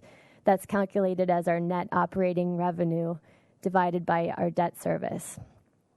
Last year, for fiscal year 15, our debt coverage ratio came in short of that 125% requirement. It was calculated as 110%. This was a combination of our revenues being lower than originally projected because we've had lower water usage. And also, at the time of developing our fiscal year 15 rates, our rate model assumed that our CCWA fixed costs for the State Water Project were operating costs versus debt service. And so that has since been changed and updated in the model. We will be disclosing this information that we did not meet our debt coverage requirement to all of our lenders. And going forward, we expect to meet the coverage ratio since we did change that assumption in the rate model regarding CCWA fixed costs. As long as our revenues come close to projected, we expect to meet our debt coverage going forward. So our rate study schedule, we're currently in February, and we're seeking policy input on our reserves management. In March, we'll present the proposed water rates. April, we will be looking to mail the Prop 218, that should say 218, not 2018, rate notices, which triggers the 45-day noticing period, which would put our public hearing out till June. One of the things, and I'll discuss this later in the presentation, but with Prop 218 rate noticing, it's a long process with that 45-day noticing period. You can always adjust your rates down from what you noticed, but you'd have to go through the whole process all over again if you wanted to increase them. So for this, for the rate notices, we're suggesting we assume continued drought conditions, and if the situation improves and our water use, water conservation target can be reduced, or our drought-related expenditures are not necessary, we can reassess that before rates are actually adopted in June and take effect in July. So for our fiscal year 2017 water rates development, we are currently working based on our current demands, which are about 35% below our 2013 normal demands. And so those conservation levels of 35% are being factored into our water usage in the rate model. And we're also assuming drought conditions continue through fiscal year 2018. So for financial planning, we've extended the drought for one more year. The expenses that are associated with that assumption extending the drought, we have for FY 17 and 18 an additional $2 million for water purchase and conveyance, about $500,000 for pumping of the Combe Emergency Pump Project, and we're assuming a total of $1 million in drought activities for the Water Conservation Program. Other fiscal year 2018 drought expenses would be $2 million for groundwater projects and $2 million for operation of the desal facility at full production. So these additional costs due to the drought have all been factored into our financial plan. The two reserve management scenarios I'll be presenting relate to the period of time at which we recover our reserves. So in scenario one, we assume that our reserves are at policy levels at the end of fiscal year 2017. And in scenario two, we allow our reserves to drop below policy levels and come back up to policy levels by FY19 over a 3-year period. This is scenario one, and it shows our the bars are our expenditures. So the blue is our operating expenses, the purple is our debt service, the green are capital projects, the orange are desal costs, and the red bar are reserves funding. So if you look at the year we're currently in, fiscal year 2016, you can see our total expenditures compared with the green line, which is our revenue. Our revenue is less than our expenditures. This is a structural imbalance, and last spring we were expecting this to happen when we increased our water conservation target to 25%. We were anticipating that we were going to be using about $7 million from reserves. And so looking ahead to next year for FY17, if we want our reserves to be at policy levels, we need to raise revenue to fund reserves and restore our reserves back to the amount that we used in FY16. So, question: we show desal costs and as apart from debt service, but in fact we have $50 million of desal cost expenditures. Is the rest of that in debt service, so that a lot of the debt service would actually be a desal associated cost? The orange bar includes both debt service and operating expenses. And what's interesting here is, so in FY17, it's mostly operating expenses, and then in FY18 is when our debt service really kicks in for desal. So that's why the bar in FY18 is larger, because we're assuming drought conditions continue. So we have full production of desal and the debt service. And then in FY19, it goes back down because it's mostly just the debt service at that point. Another thing I wanted to point out is if you ignore the reserves funding and just look at our total expenditures, it's a less than 2% increase in our expenditures between FY17 and FY16.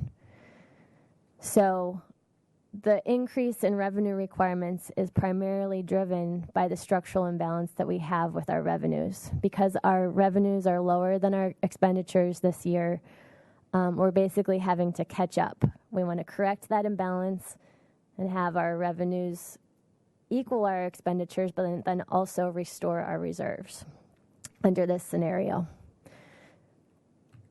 And then this is how our reserve balance looks. So at the end of this fiscal year, we expect to be roughly $7 million below the council policy. And then in FY17, that would be restored.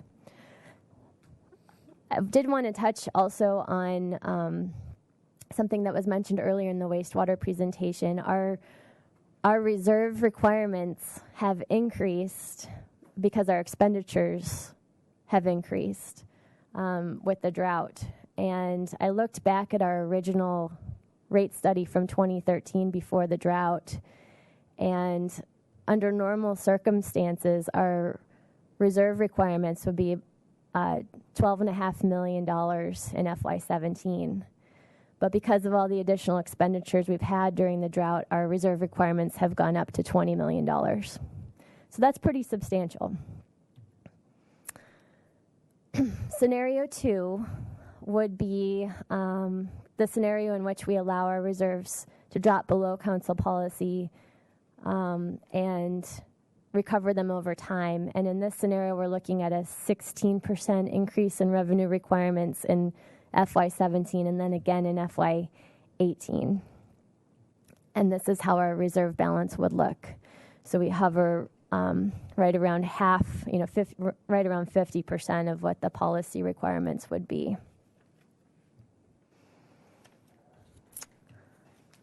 So in both scenarios, we're looking at a significant increase in FY17 revenue requirements. Scenario 1 would be, I'm sorry, I think these are backwards. So scenario 1 is really the 36% increase in FY17 for a total of 43% over the 3-year period, and scenario 2 was the 16% increase in FY17. Our current policy and staff recommendation is to proceed under scenario 1, which was the 36% increase in revenue requirements, and keep our total reserves at policy levels in FY17. But we also wanted to open that up for a policy discussion on whether we allow reserves to fall below the policy levels during a drought emergency. One thing to be aware of is we could notice the Prop 218 notices based on the 36% increase, which would be the high end, and continue the discussion so that in June we end up adopting something lower. But at this point, we're recommending we go with a higher increase for the rate noticing. So at this point, I'd like to open up for discussion. Any comments or questions from commissioners? Commissioner Jordan's ahead of you there. Okay. Kelly, I have one question. That $1 million for drought water conservation activities. Mm-hmm. I mean, is there still a return on those type of activities where whatever we're up to, 34, 35%, all the easy fruit is gone? We spent whatever we spent to get there. I mean, at some point there has to be a diminishing return on that investment, right? There is, and we have a water conservation model that helps us to determine what level of rebates are most cost effective.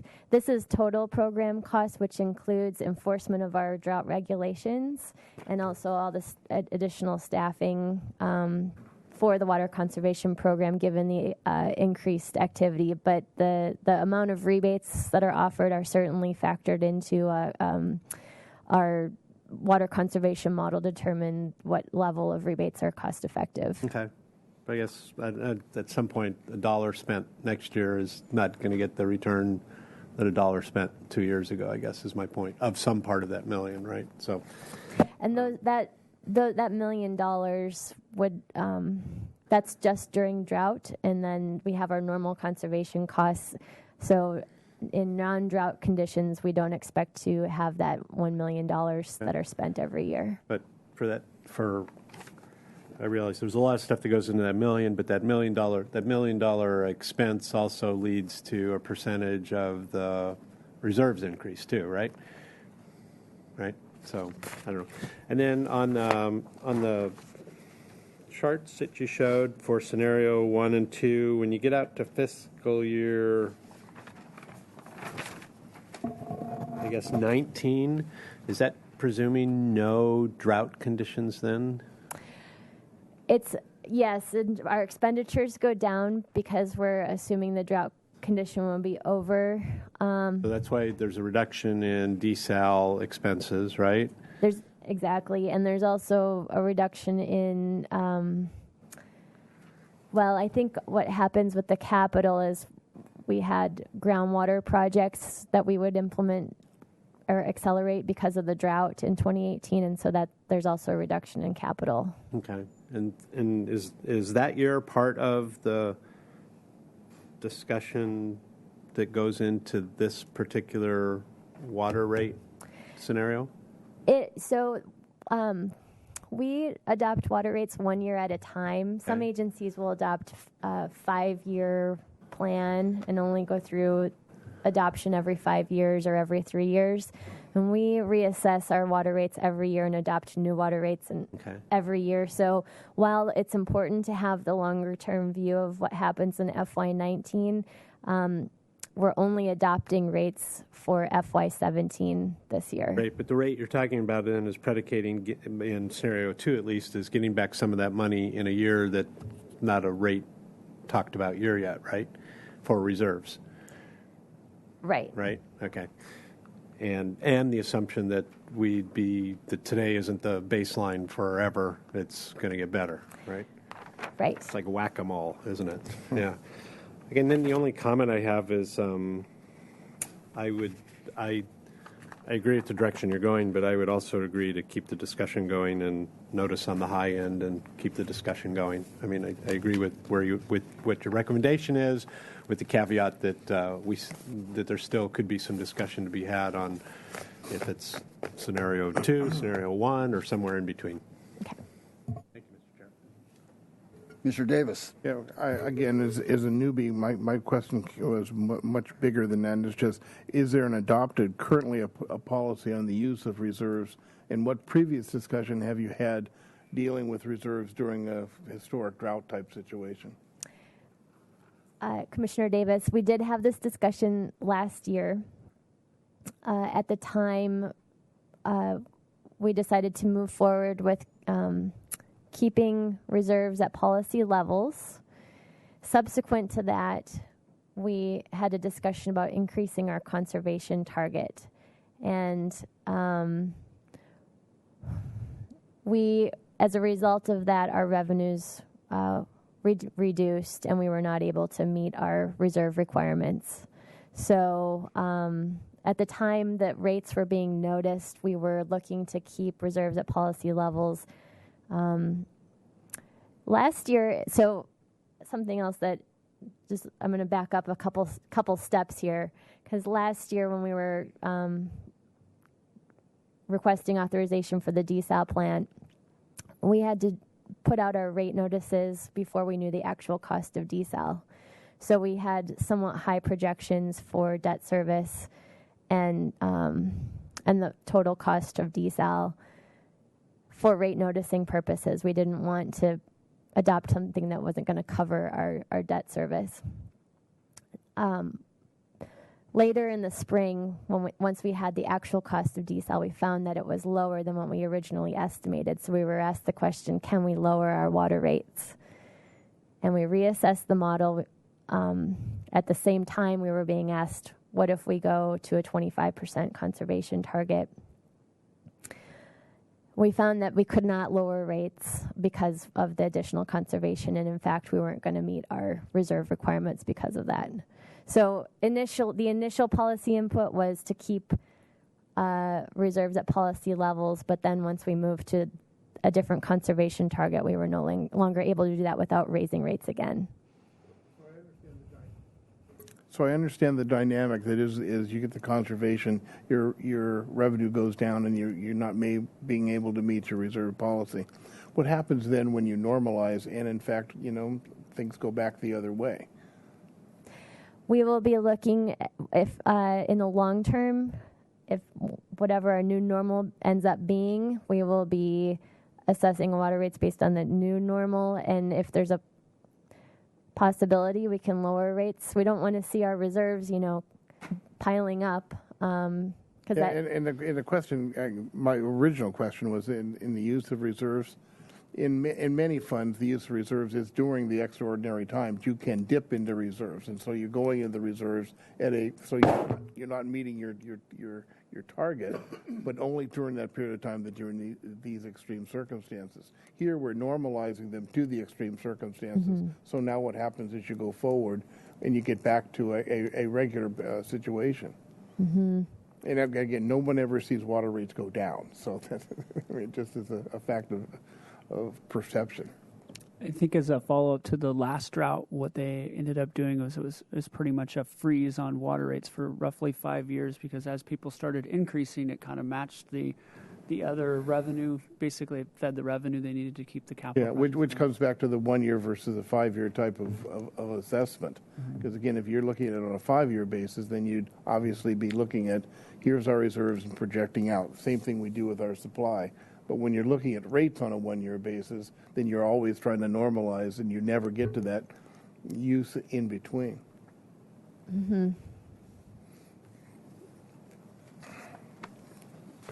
Commissioner Burney? So, what are the implications of not meeting reserves? Obviously, we're not going to. There's the policy, but are there other financial or economic implications outside of just not meeting policy? Not that I'm aware of. It's just in order to have funds available for unanticipated emergencies, it can help to offset some of the reduction in revenue that we've had, or emergency main breaks or other projects that come up that we weren't anticipating. So if you deplete your reserves, you're in a much more vulnerable and risky situation in terms of response to emergencies. So none of the loans we're going to be going for in the next couple of years would be impacted by us not meeting this ratio, this reserve ratio? Not the policy reserves. There is a requirement of our loans, similar to the wastewater loans, that we put aside a certain amount of money in reserves, and that's factored into the rate model already. It's about $500,000 that we would need for FY17, and to meet the loan requirements. Okay, I'm with Commissioner Jordan that we should definitely think about the kind of full amount, but continue the discussion and maybe find something balanced in between. One thing I do want to just mention on the conservation targets, it sounds like we've probably, regarding rebates, we've got, I don't know how many households are in Santa Barbara, but definitely not the number that have had rebates. So while there could be diminishing returns, the same people aren't taking the rebates. So I'd actually challenge that. I'm not entirely sure our conservation is doing diminishing returns. I think it's different people we're accessing as the drought goes on. So I just want to continue to emphasize our conservation, especially if we're going to be asking people to start doing 35% over 25%. That's going to start reaching. We're going to be asking people to reach a new level, and we need to continue to provide assistance. So I think that's incredibly important to have that conservation fund. Commissioner Kilborn. Yeah, I'll just say I concur with the other commissioners. I think we are in a time of drought, and we are at a point where we're probably expected to dip into those reserves. I think Mr. Jordan made a good point about, I agree with scenario one as far as moving forward with noticing high, and then maybe we find somewhere in between to find that balance. I mean, like I said, we are at a time where we're kind of expected to dip into those reserves. I don't think we necessarily, as Mr. Davis pointed out, expected to automatically recover that, over the course of the next 12 months or whatever it is. So that's just kind of my thoughts on it. Thanks. If there's no more discussion or questions or comments from the commissioners, the action would be a recommendation that council receive a presentation and provide direction on assumptions for the fiscal year 2017 water rate study, specifically for the planned reserves management during continued drought conditions. And the agenda report includes that staff recommends the first scenario. So I don't know if it'd be appropriate for the water commissioners to add that we are endorsing the first scenario, or if just having it as part of the staff report as written is sufficient. But at any rate, in one form or another, we'd be looking for a motion regarding that. So if one of the choices is to recommend that but have further discussions, what does that look like for us? We can add that back in, and this both water and wastewater rates. If any of the commissioners are interested in coming to speak on Tuesday, we would welcome that. Welcome sharing this discussion, because it is going to be challenging. The messaging is really difficult with this one, particularly like we're doing this high, hoping, because that's what we told folks last year, we're doing this high, we're being conservative, and then ultimately we had to keep it at that conservative level. And to be honest, we probably should have gone higher because of the other conservation impacts. And so I think that makes it challenging this year with the messaging, So when you say add that back in, you mean it would come back to another meeting here? And what? My- We can add that suggestion. We'll certainly be passing that suggestion on that this needs to be revisited. We will be back here, absolutely. We'll be coming back in March with, you'll see actual numbers for rates. This is just the policy level input that we're looking for right now. So Okay. on Tuesday, I'm happy to convey the recommendation today from Water Commission during the presentation to council. And then I think timing-wise for when we look at, for the continued discussion, my recommendation would be to continue on the path on the high end for March and April when we're noticing. And then we're going to have to be reassessing everything anyways in May and June, depending on the water supply situation. And so the reassessment of the reserves management could happen at that same time in May and June. At our level. Right. Let's come back to that. So I guess I would make that motion then to recommend staff's recommendation with the additional input there that we would like to revisit the actual, and to notice on the high end and revisit the actual recommendation as we have further information later in the year. Okay. That's excellent. So do we need to reword the recommendation there? I think that was, I'm Well, hoping that was it as a But motion. I unless think don't like you it. have a recommendation that, excuse me, I'm sorry. Go ahead. Mr. Chair. I think you have a recommendation going to council. I think the staff report can simply include the review by the Water Commission with the caveats, essentially what our thoughts are on noticing high and reassessing on the real situation, which staff will be then reinforcing. I don't know that we need to have the same recommendation as council. We can just have our input going to council that says the same thing. Yeah. Again, it's really up to staff. I think the message is clear. Okay, I think we're all understand what you- agreed in what we're trying to say, and So on that basis, be I'll conveyed. I'll second that motion. Right, motion and second, all in favor? Aye. Aye. Carried. Can I just make Unanimously. one more? I wanted, so just to set the expectation for March, we're only going to be presenting water rates for that one scenario one. We're not going to be bringing both forward at that time. And May and June is when we would discuss the reassessment. Right. Okay. Okay, we just have a few minutes here, so we'll go through the Water Resources Manager's report. Highlight, we notice our tunnel water predictions are down from what we had planned. We have our groundwater production is down from what we had anticipated, primarily because of storage unit 1 and San Roque. Yeah. Does our Kachuma balance take out the evaporation losses? No evaporation would come out on top of that. Right now, it is it's complicated, but it's coming out of unallocated water, which is basically there's inflows coming into the project through the tunnel, and that water is being used right now to offset current evaporations. But once we hit summer, it's not going to be able to cover it, and that is going to have to come out of whatever water's left in the lake. Ultimately, yeah, confirms our conservation. Folks are doing better than we anticipated. Looking at the 12-month running average, this is where I think it kind of, you can see the point of where we are now versus where we were back in 91, 92, and we're getting down to that threshold. Slide 3, this is our GPCD. We've had added to this. We've been reporting on the current 12-month running average, which is just under 90 now.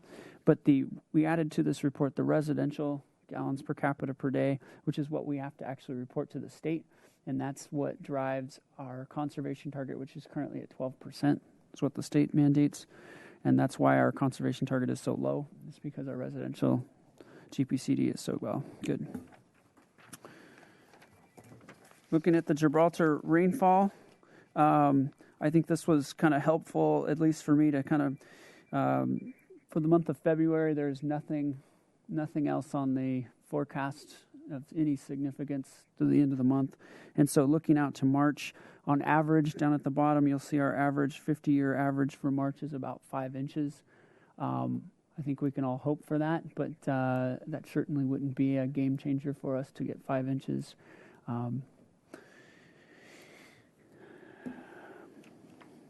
But we could hope. We could hope for that 23 inches we got last drought. These next 2 slides you've seen in the presentation, just basically NOAA's forecast. This is Gibraltar Lake elevation. And then we have this Kachuma storage versus the current drought versus the 86 to 93 drought. And let's hope it holds true that in March, the lake will come up just like it did last time, because we've been following pretty closely. Flows into the plant, 6.2 MGD. I wanted to draw your attention to December. I may have discussed this last time, but that's the first time we've dipped below 6 MGDs. I think the last time was during the last drought. So that's a pretty significant milestone for our facility. And then the last page we have shows we've had 2 spills this year. And then you will notice that there are some blend water associated with the recycled water system. That is having to do with some operational issues. The plant was down for a week, and so we had to provide water in the system.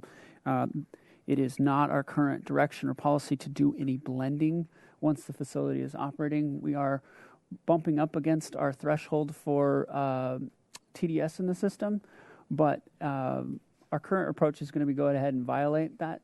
It's not a health issue, but we don't see the need to blend water currently. And then on the last page, I added in the graphic of the main breaks. Any questions?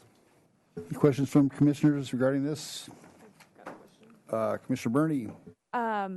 Regarding the pass-through agreement, former Commissioner Ruiz sent an email that Goleta has some objections. So just wondering if you can kind of give us an overview on your opinion and if this is a concern for the pass-through agreement. It is concerning. It's very concerning that the signatories to the agreement are taking a strategy to continue to delay its implementation, and that's what's really frustrating about it. ID1 went as far as threatening litigation, and at this point, we will be sitting down with our attorney's office to try and figure out the next step, talking with counsel to help them understand the risks associated with moving forward. What's at the heart of this issue is we did a CEQA on the agreement back when it was signed.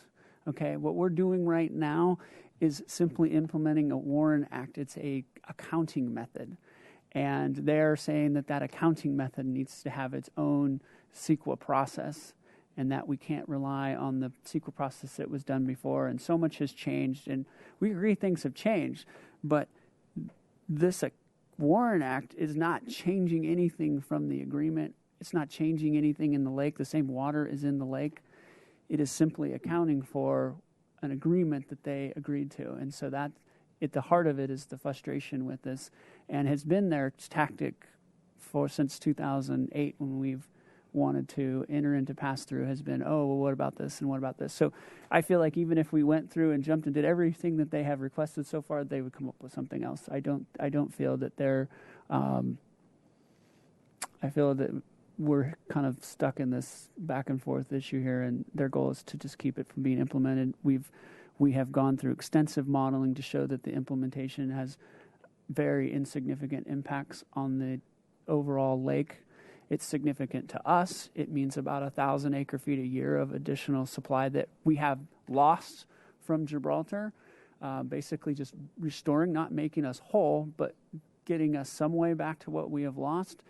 And that 1,000 acre-feet on a lake the size of Kachuma is insignificant. But needless to say, it's a point that they just now don't seem to support the agreement that they entered into. Thank you. Any further questions or comments from the commission? The date of the next scheduled meeting, Thursday, March 17th. I will be in South America, so Commissioner Kilborn, I'm sure, will do an excellent job of getting everybody completely up to date on what all these water rates mean. So, at any rate, with that, declare the meeting adjourned. Thanks.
Welcome to On the Waterfront, where we dive into the vibrant world that makes up Santa Barbara's harbor, wharf, and beaches.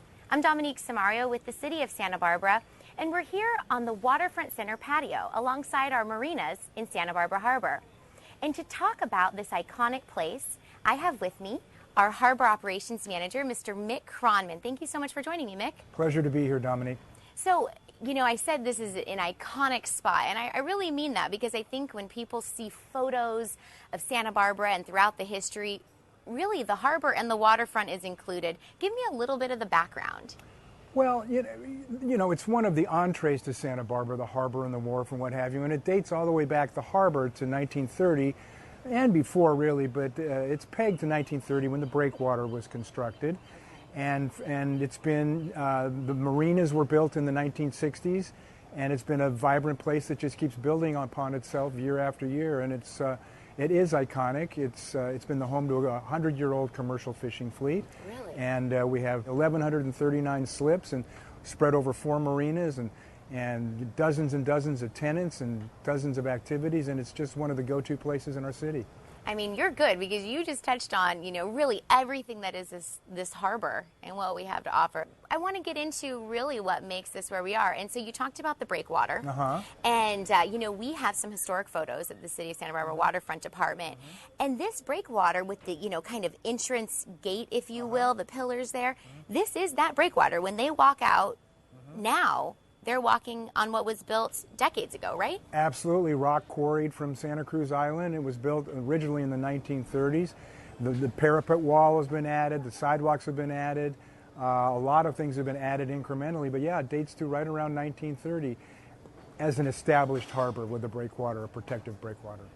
And now that breakwater, you said, came after, though, the fact that our commercial fishing industry, you said, is over 100 years old. So tell me about that. What's commercial fishing and what does that mean? Right. It means, fishing for sale to wholesalers who sell to the public through retail outlets. But it really began over 100 years ago with the Castagnolas and Larcos setting up shop here. And it started with fish markets and folks peddling right at the foot of Stearns Wharf and a couple blocks away, even selling door to door. But the boats that caught the fish were actually here in Santa Barbara Harbor before the breakwater, a good 15, 20 years before the breakwater was built.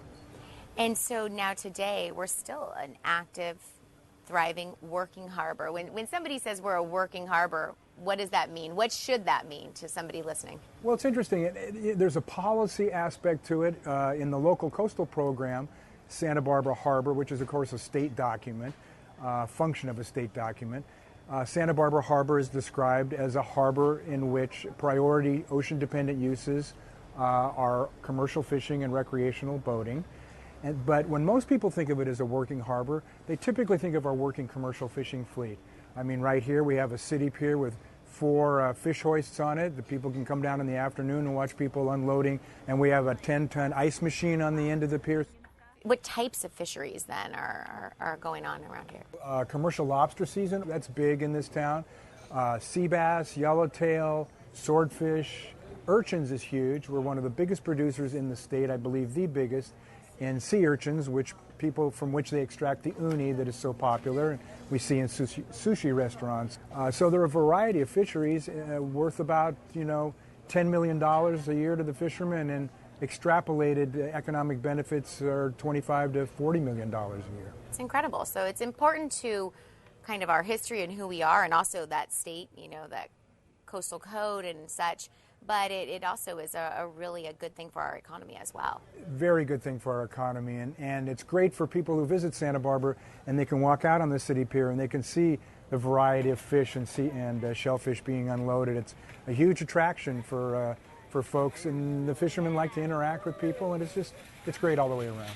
You touched on that commercial fishing side. So now what about our recreational boating? Where do we house? Tell us about where, we're here next to the marinas. Tell us about that.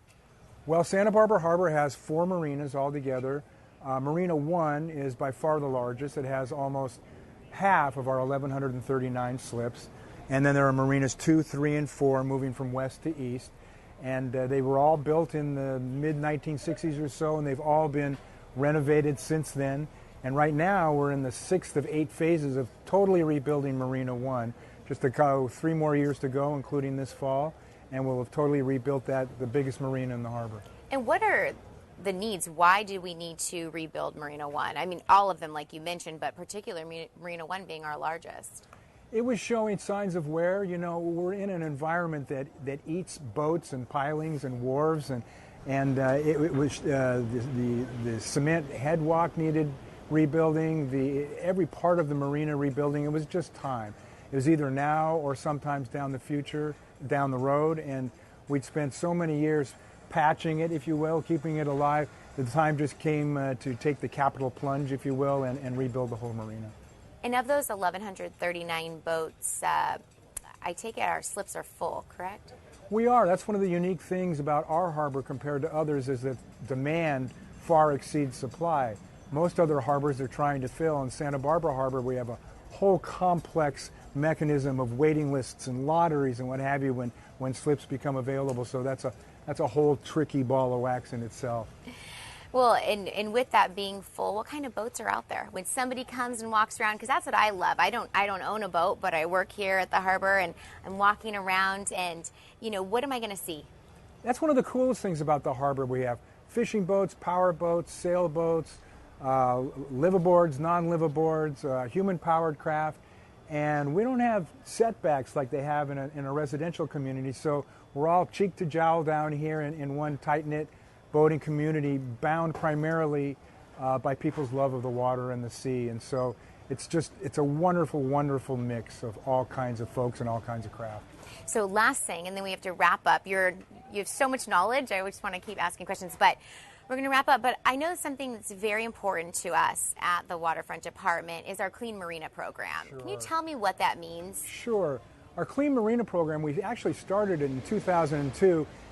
It became very apparent that marine stewardship, environmental stewardship of our marine waters, including harbors, was the next huge thing in the environmental movement, if you will. So we tried to get ahead of it, and in doing so, we created our Clean Marina program, as I said, in 2002. It has 7 different elements in it, everything from our bilge pump outs to our sewage pump outs. We hand out free grant provided oil absorbent pads. We do Operation Clean Sweep we do every year. In 9 years, we've taken 16 tons of junk off the seafloor in Santa Barbara Harbor. So it's a whole mix of environmentally driven projects and programs that we're very, very proud of. And that's important for our marine environment and also for the upkeep and the niceness of our harbor. Absolutely. Right? It's an ocean-borne litter debris removal program, and we're very proud of the fact that we're 16 tons towards the good in that regard. Well, thank you, Mick, so much for talking about it. I appreciate all of your knowledge and history so much. Pleasure to be here, Dominique. And something you mentioned was that we're in the middle of an important fishing season. That's lobster season over the weekend. So stay tuned, because up next we're actually going to have the president of the Commercial Fishermen of Santa Barbara, Inc., Mr. Chris Voss. Minutes away. Hours of fun. Explore new worlds. Grab a bite. Have a blast. Catch the fun. Stearns Wharf. Playing near you.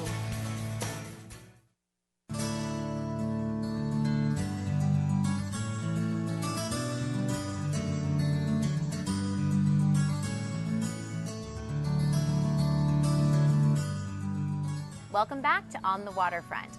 As our first guest talked about, Santa Barbara Harbor has a rich history of commercial fishing.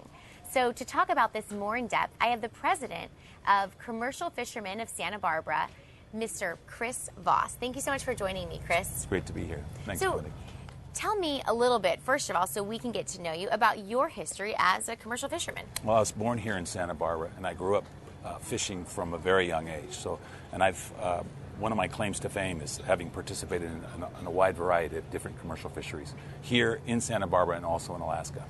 That's incredible. And when you talk about growing up and fishing here throughout your life, tell me a little bit, has it changed? Has it grown? What is the current state of commercial fishing in Santa Barbara? Well, when I started, it was I was just drawn to the opportunity, and I loved to be on the water all the time. And then as I became committed to it and became a commercial fisherman, there was a period of time where the public felt that we were some sort of villains. I felt we were vilified over time, and I think we're turning the corner on that because we have a much more rigorous regulatory environment and many more protections in place and much better management structures that give us a quality harvests that are certain is sustainable. So we feel, I think the politics is starting to turn in our favor. So we're much more well received, I think, by the public. I think that's great. I think that's really important because, like you said, you've been doing this your whole life, and I'm sure you want to be able to continue in this profession, as do all the fishermen. Correct. So tell me, when you talk about fishing in Santa Barbara, so Santa Barbara Channel, is that where we're talking about, or which areas are people fishing when they're based here at Santa Barbara Harbor? Where are they going out to? Well, we're fortunate here in Santa Barbara to have the Channel Islands. So we have a pretty powerful, strong, rich fishing history because there's so much opportunity, given that there's a great deal of, coastal area that we can access from here, not just north and south along the coast, but we can cross the channel and fish there. And so there's just a wide variety of fish species that we've been able to harvest for years and years and years here. And so it's Santa Rosa, San Miguel, Anacapa, Santa Cruz, and some Santa Barbara, San Nicolas. So we have a lot of places to fish.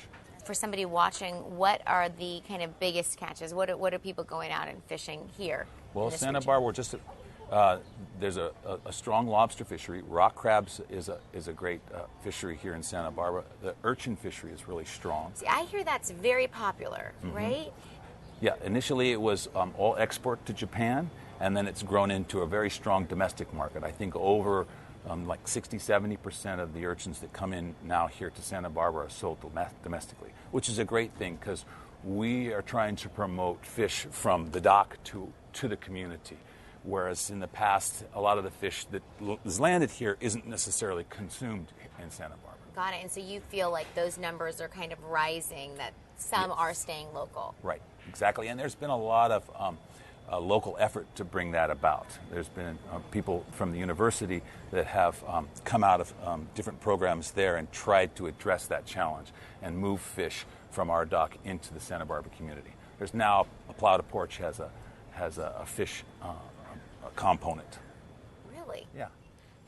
That's great and important. And also, I think what that does too is then when our community members are enjoying the seafood at local restaurants or even at home, it really ties them back to the fact that this is from right here in our harbor. Right.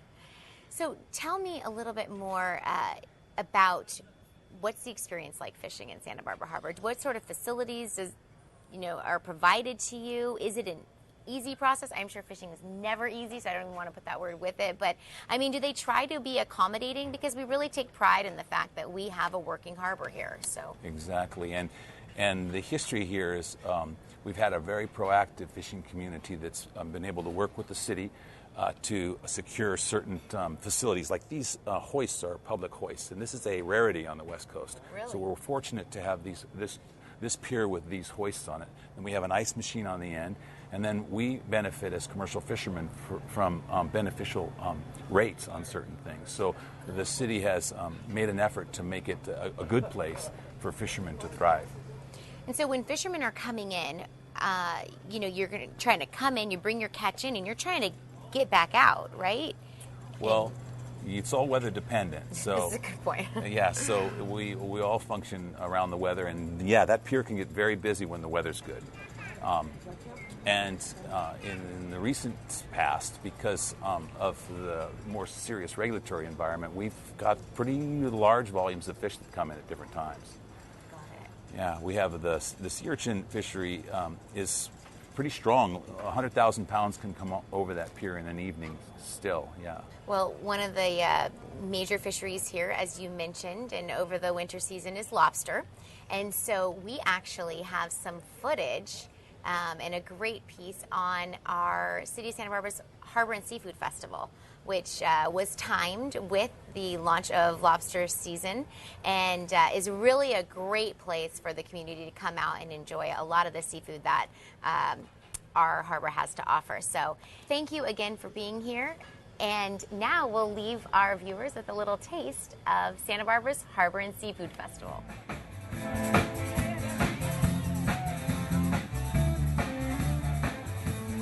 There's tons of great vendors, live music, food. What more do you want? It's at the beach.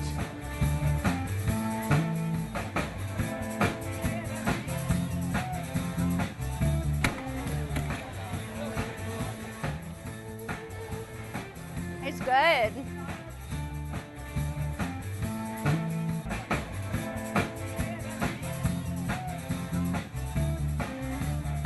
I think we get so much great seafood in this city. We're really lucky. We should take advantage of that.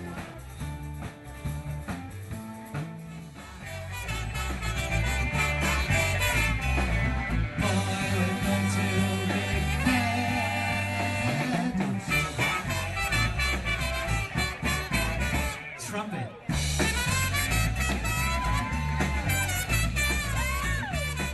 I love the atmosphere, the people, the weather. It's hard to beat. Saxophone.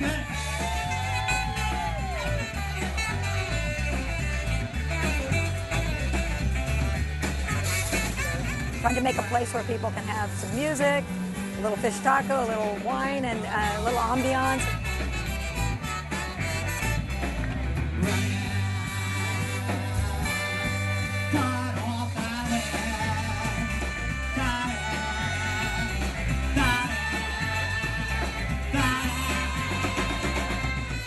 Welcome back to On the Waterfront. As we discussed earlier in the show, Santa Barbara has a vibrant history here at the Santa Barbara Harbor. And part of what makes the harbor so vibrant and alive is all of the services offered to its visitors. So to talk with me about that, I have the president of the Harbor Merchants Association, Mr. Skip Abed. Thanks for joining me, Skip. Dominique, thank you so much for having me. So tell me a little bit about when somebody comes down here, you know, they might think of, oh, I like to go to dinner there, eat lunch, even grab a coffee in the morning. But there is so much else going on here at Santa Barbara Harbor. Tell me a little bit about what we have to offer. Dominique, Santa Barbara Harbor is just a unique harbor. I've been up and down the coastline of California, and we just have such a little precious gem here in Santa Barbara. When you pass Cabrillo Boulevard, you kind of enter in a whole new community from, like you mentioned, the fishermen, but also we have a lot of great boating going on.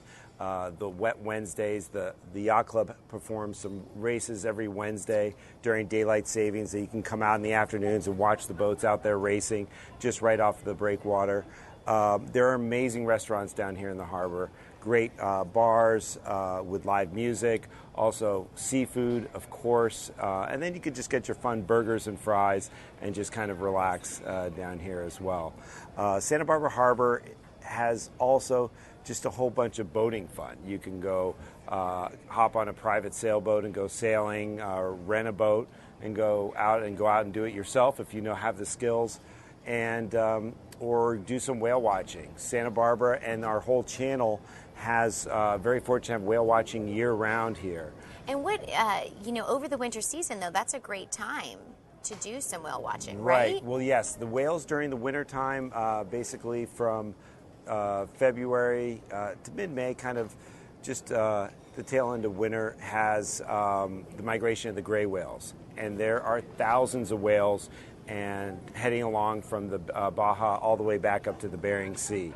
And they are the only whales that are actually bottom feeders. So they have their young down in Baja, and they're actually teaching their young how to feed off the ocean floor. So they're generally in more shallow waters, so that's why they're closer to the shore. So seeing them can be actually done just from the breakwater or hopping on one of the great whale watching vessels here in Santa Barbara Harbor. Yeah, this past season, I remember walking on the breakwater and seeing, whales from there, and you think, I just can't believe that, right here in our community, I'm doing whale watching without even leaving. It's pretty special. But if you did want to get out on the boat and really get close to them, you can leave on some excursions right from here, right? Yes, Santa Barbara Harbor has 4 operators that run whale watching excursions on their public trips where there's more people aboard. That's great. The Condor Express at the largest one, which holds up to around 150 people. Wow. The Double Dolphin, which is a sailing catamaran that holds up to 42 people. And then the Azure Seas, which also holds up to 42 passengers, and then the Sunset Kid, which is a 41-foot sailboat that holds up to, I believe, 14 passengers. Gosh, if I ever need to know how many people can fit on a boat, I'm coming to you. That was a really good memory. So now you talked about we got the food. You can walk along, go out. There's also some other, like physical activities. If you want to come out here and not just sort of be an observer of what's going on, you can paddleboarding, kayaking. I mean, there's a lot of activities like that as well, right? Right. Santa Barbara Harbor has great paddleboarding and kayaking. Just right along our coastline here is just so majestic and beautiful to just get out and go paddleboarding. So you could do that, or kayaking as well. You could do a guided tour, or the sports are relatively easy to do. So you can actually go out there and push yourself and do it, and it's a lot of fun. And for you then, what's your favorite thing to come do down here? Oh, wow. I mean, no pressure, but a little bit of pressure. I love it all. I just sometimes love walking out in the breakwater. Right. Saturday morning, we actually have the only floating fish market on the West Coast. Thank you. That's incredible. Tell me more about the fish market. Somebody wants to come down here and check it out. We have our great fish market where you can go in to like a regular fish market and buy your fish and seafood. Over here in the Santa Barbara Fish Market. But every Saturday, the fishermen come up on their boats with their live catch, and you could just go up to the boats and actually purchase them right from the boats. And that's right at the city pier. Correct. Right? Yeah, it's right at the city pier, right across from the sushi place and Seacoast Yacht Sales. That's perfect. And when we say city pier, it often gets confused, but city pier is actually right here in Santa Barbara Harbor. And that's because it's the city-run pier. Correct. And it used to be the Navy Pier, correct? It used to be called the Navy Pier. I actually still call it the Navy Pier, but that might be less confusing. We might have to bring that back. But, it's really incredible, though. Thank you so much for describing everything. We have over 60 different businesses we lease to just in Santa Barbara Harbor alone. Now, that's a fact I didn't know. See, there you go. Now, I've got a number for you. Yeah, because think about all of the services for the boaters. Everything from the brokers that are selling the different boats and working on the boats, selling equipment for the boats. When you come here, you have everything that you need. So that's really our goal, at least, right? Yeah, that's what makes it a great working harbor. So it's wonderful. Yeah, absolutely. So we're at the end of our time, which is incredible. Thank you for all the information. Oh, my pleasure. If you were to leave somebody with something and say, you know what, they know the harbor, they've been to the harbor before, but leave them with one thing that maybe they haven't done and they should come back down and experience this winter. This winter, come back. God, you got me on that one. There's so many wonderful things to do. Like I mentioned, the fish market, or just even, I don't know when the last time you walked out to the end of the breakwater. I like that one. The city actually just spent a lot of time and energy and resources to rebuild our breakwater, and it is just such a beautiful walkway to walk to the end of our breakwater and to sit back and look at our whole city from that vantage point. Is just a nice little way to get out there. I think it really gives you an appreciation for both the harbor and the amazing community that we live in. So it really I does. think walking along the breakwater is definitely the best answer. Oh, well, thank you. Thank you so much, Skip. I It was my appreciate pleasure. you being here and My taking pleasure, your time, Dominique. and hopefully I'll see you out sailing. I look forward to it. Thank you. Sounds good. So thank you for leaving us with that great tip and suggestion of walking along the waterfront. And thank you for being here with us, Skip. Appreciate it very much. You're welcome, Dominique. It was great to be here. Thank you. And thank you for watching us for this episode of On the Waterfront. You can join us next time where we come from another iconic and historic location, Stearns Wharf. But until then, if you'd like to find out more information about Santa Barbara's harbor, Stearns Wharf, or parking along our beaches, visit our website at santabarbaraca.gov/waterfront. And you can always come down and visit us at our offices at 132A Harbor Way. Until next time, I hope to see you out on the waterfront.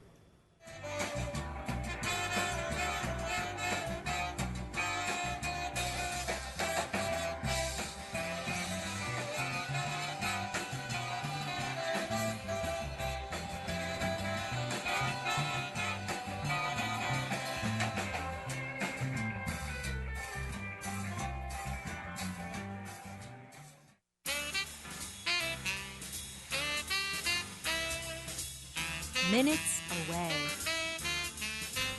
Hours of fun. Enjoy a taste of Santa Barbara. Experience the romance. Stearns Wharf. Playing near you.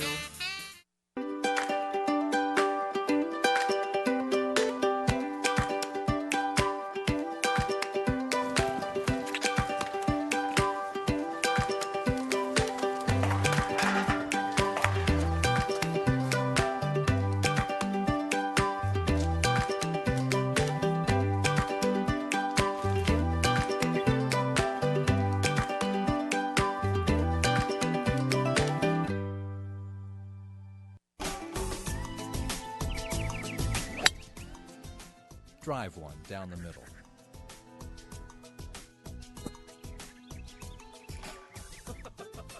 Chip it close.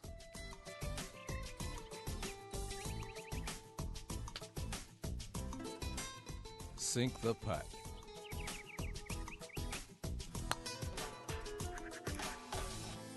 Get your game on at Santa Barbara Golf Club.